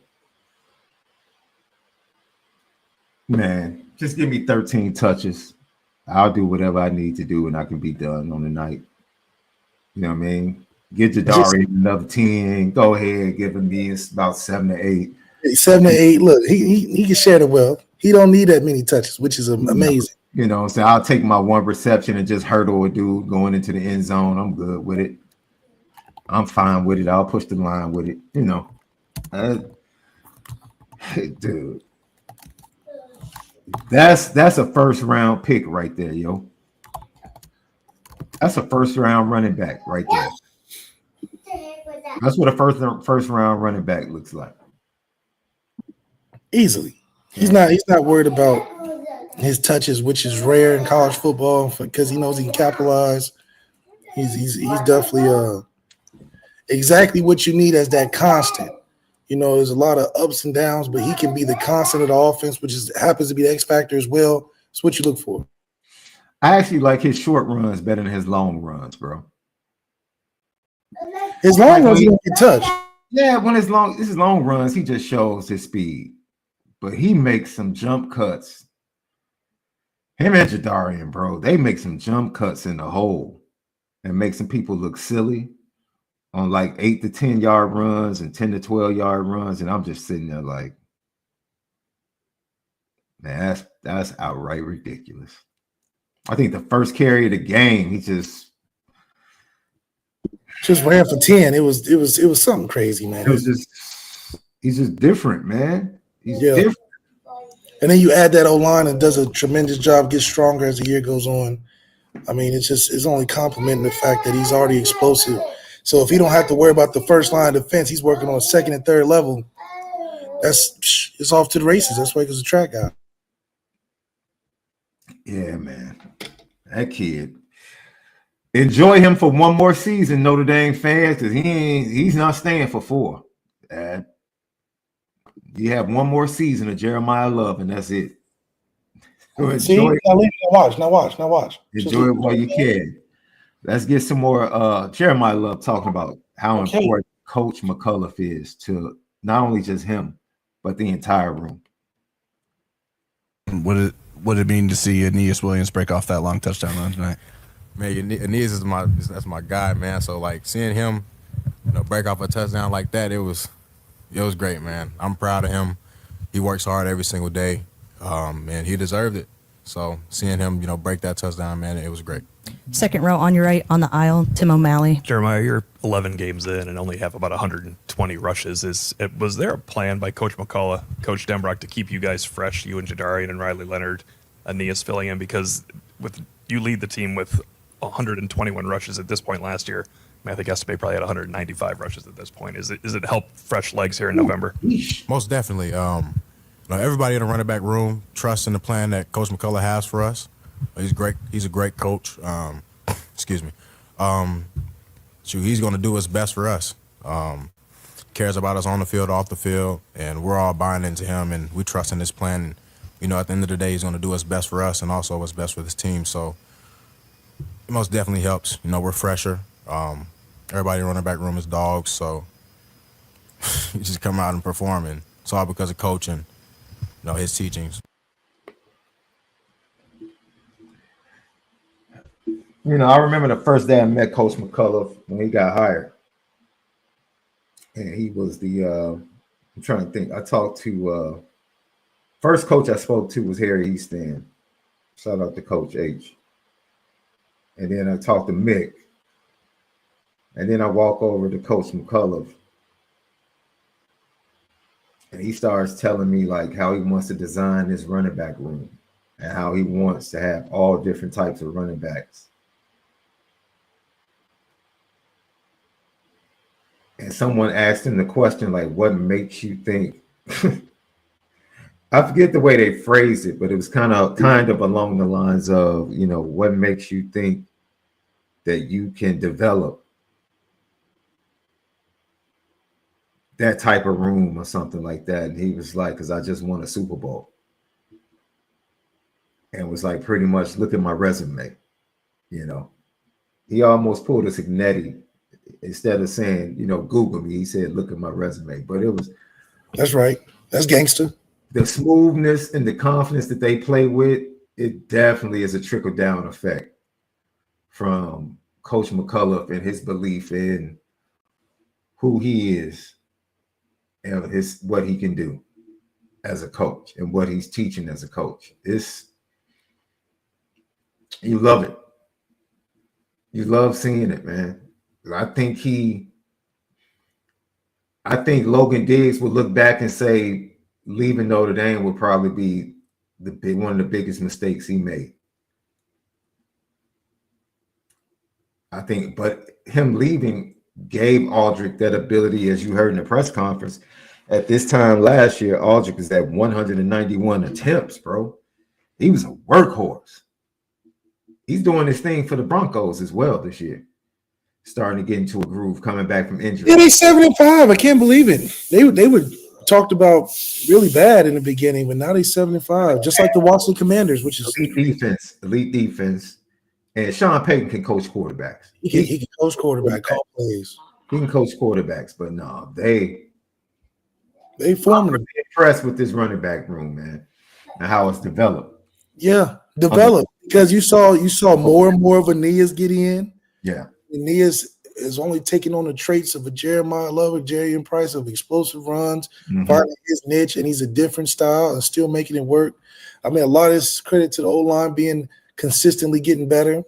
And then those guys, like Jeremiah Love said, they're understanding their roles.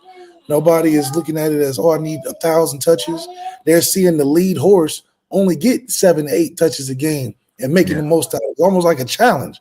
Oh, if you can get 130 out of 7 touches, I can't complain. Aeneas Williams, I got to go make my 7 to 8 touches, get some explosive runs and some touchdowns out of that as well.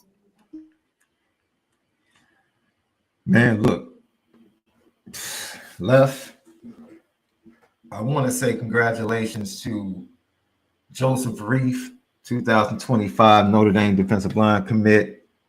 Joseph led the York Dukes to their first appearance in the Illinois football state championship final. That's right. They're playing for all the marbles.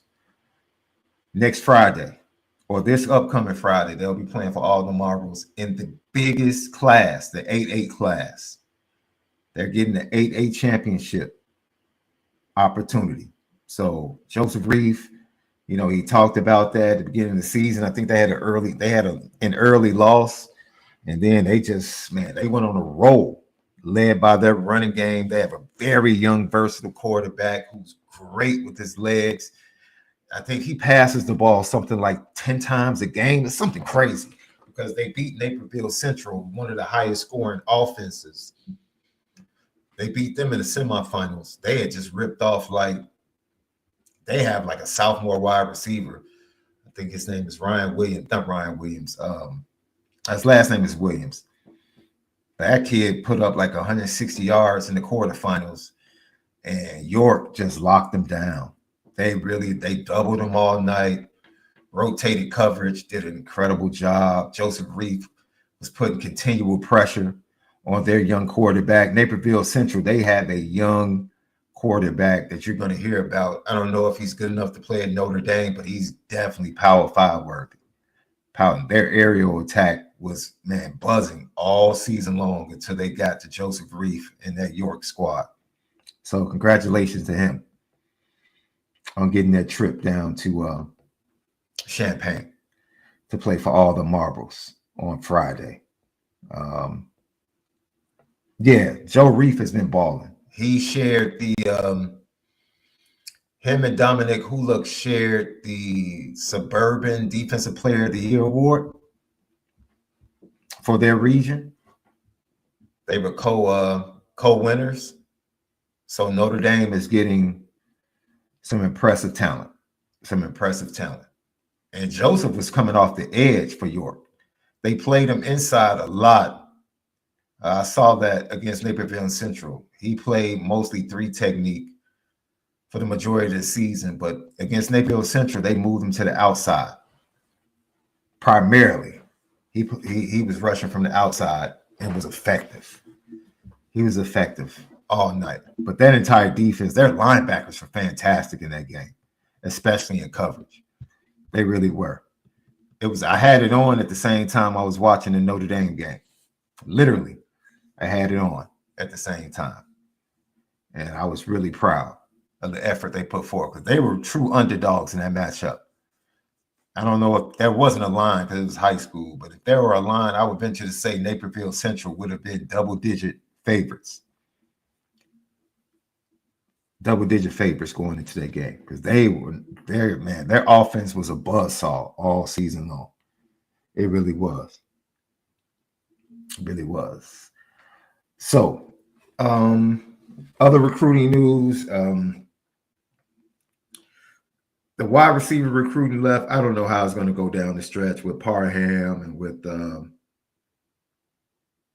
Meadows. Yeah. Meadows. I don't know how it's going to go. Do they have a shot? I guess a puncher's chance.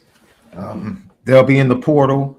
This is going to be interesting because now Notre Dame, from what I'm hearing, Left is going to be very active in the winter portal. They're not going, and I'll tell you some things off the air that I can't release. I probably can't talk about it until after the portal opens and we see. It's going to be very interesting. Notre Dame, if they win against USC, after that, the next big thing will be National Signing Day and then the portal right after that. So before, we might know what Notre Dame's roster is looking like before they play for the 25 season, before they play their playoff game. That's crazy. That's crazy. And if it was up to Left, he would like for the new transfers to be part of the playoff team. If he had his druthers. Malik's like, hey, National Signing Day kids to come in early and practice bowl prep. Telling you, that'll be that's the future. Play as well. That's the future. That's I will 3 positions. Look for Notre Dame to once again probably go get a wide receiver. D-line, definitely. And they've done that previously. And then secondary. Notre Dame usually, those are the 3 positions that Notre Dame, I don't think they go back to the portal for a quarterback. I think they're done with that for the time being, but definitely D-line, kicker, probably again. And yeah. No, so I don't think there'll be any surprises. There were a lot of 26 kids. Well, not a lot. There were some 26 kids that actually went to the Shamrock Series game as well. Simeon Caldwell, the #1 linebacker, They already have Dylan Faison, and Thomas Davis Jr.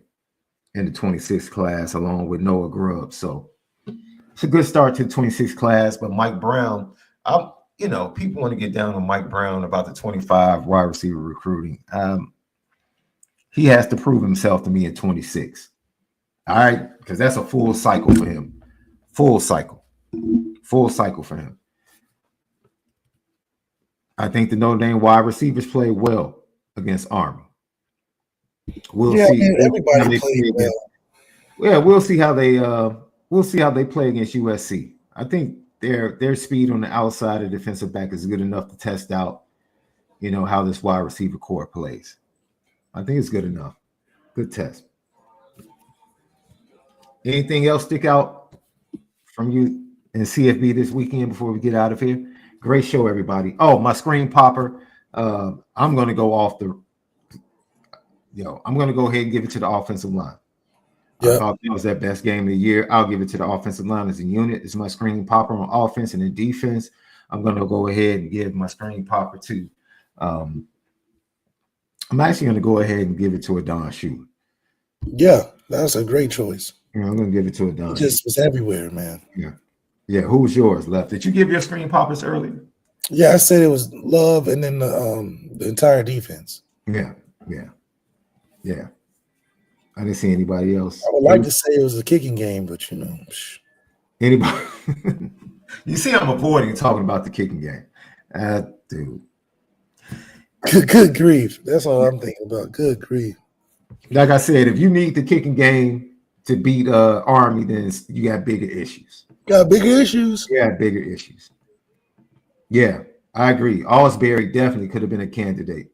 Yeah. Jaden was absolutely fantastic. And then Marcus Freeman said that KVA has a little bit of knee sprain.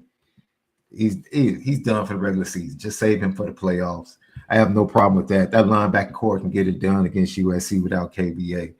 And Howard Cross, still questionable.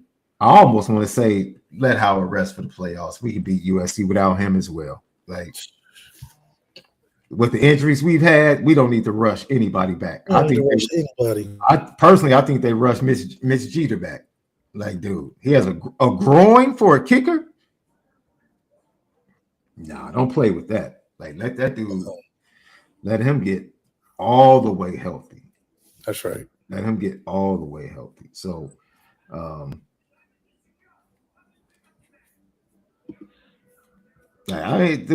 look. I'm very comfortable with this upcoming game, man.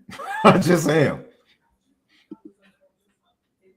I think my first bit of anxiousness or my anxiety will be the first playoff game. Just because it's the playoffs. That's it. But I will, regardless of the opponent, once the kickoff and they start playing, it's like, all right, let's get it. Before we go, so your boy has sued the record label, man. He's out here looking bad, bro. He's out here looking bad. Yeah, Spotify, UMG, and for inflating numbers, and it's probably a bigger picture to what he's trying to get at. Or, I mean, he got the money to. I mean, this is you go against the record labels, Drake. You know what comes next. They don't forget. You better get on the bat phone and tell your boy, man. It's not a good move. Not a good move, man. Because even if you're right, you ain't right. You saw they did Tory. But see, Tory, we'll let you out the deal. Now he in jail for 10 years. So hey, he got enough money to fight pretty hard. He got enough money.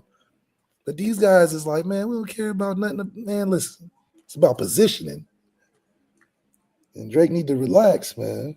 Just, man, accept what is right now, bro. Accept what is and just keep moving, because you try to wait for your turn to come back around. That's all it is. He think he got enough gall to do it, but listen, them dudes play dirty. So you may win the battle and lose the war. That's how they think. Left, great show, man. Notre Dame fans, we love and appreciate you guys so much, man. Tomorrow, we'll have Marcus Freeman, and then we'll have the players tomorrow night. The players, Marcus Freeman, will talk about what they have to say about this matchup with USC, and the coordinators. Oh man, I'll wait to see what Al has to say about the USC quarterback. That's gonna give me my cue. If he's raving about the kid, I'm like, okay. Al is being Al. Yeah. Hey, can I give a special shout out to Sean Sevillano? He was playing. Man, that kid was making tackles 6-7 yards down the field at 300 pounds. He's doing his first play on defense. He stuffed Daly on a run up the middle. I'm like, okay, Marcus Freeman, the best defensive line on the scout team you ever coached. Okay, I'm starting to see the manifestation. That's worse than winning 6th man of the year. What do you have against 6th man of the year? That's Jamal Crawford's award, bro. John Morant did. Oh no, I'm sorry. Most improved player. That's the worst one. That's worse than most improved player. Ed 3, we appreciate you. Thank you for the super chat. Great show, fellas, man. You're the best, man. You're the best. Yeah. Most improved player. I guess most improved player is, how do you even quantify that? Most improved. What are they trying to say? John Morant wanted to give the award back. He tried to pass it off. Like, man, I don't want this. It's almost like a smack in the face in a sense. Almost, because it's like you said I was trash. I was trash for it. Oh, okay. Yeah. I got you. Yeah. For Left SD2 mics, man, you guys have a great evening. Enjoy Monday Night Football. But most of all, you have to make sure you spin it different. Yeah.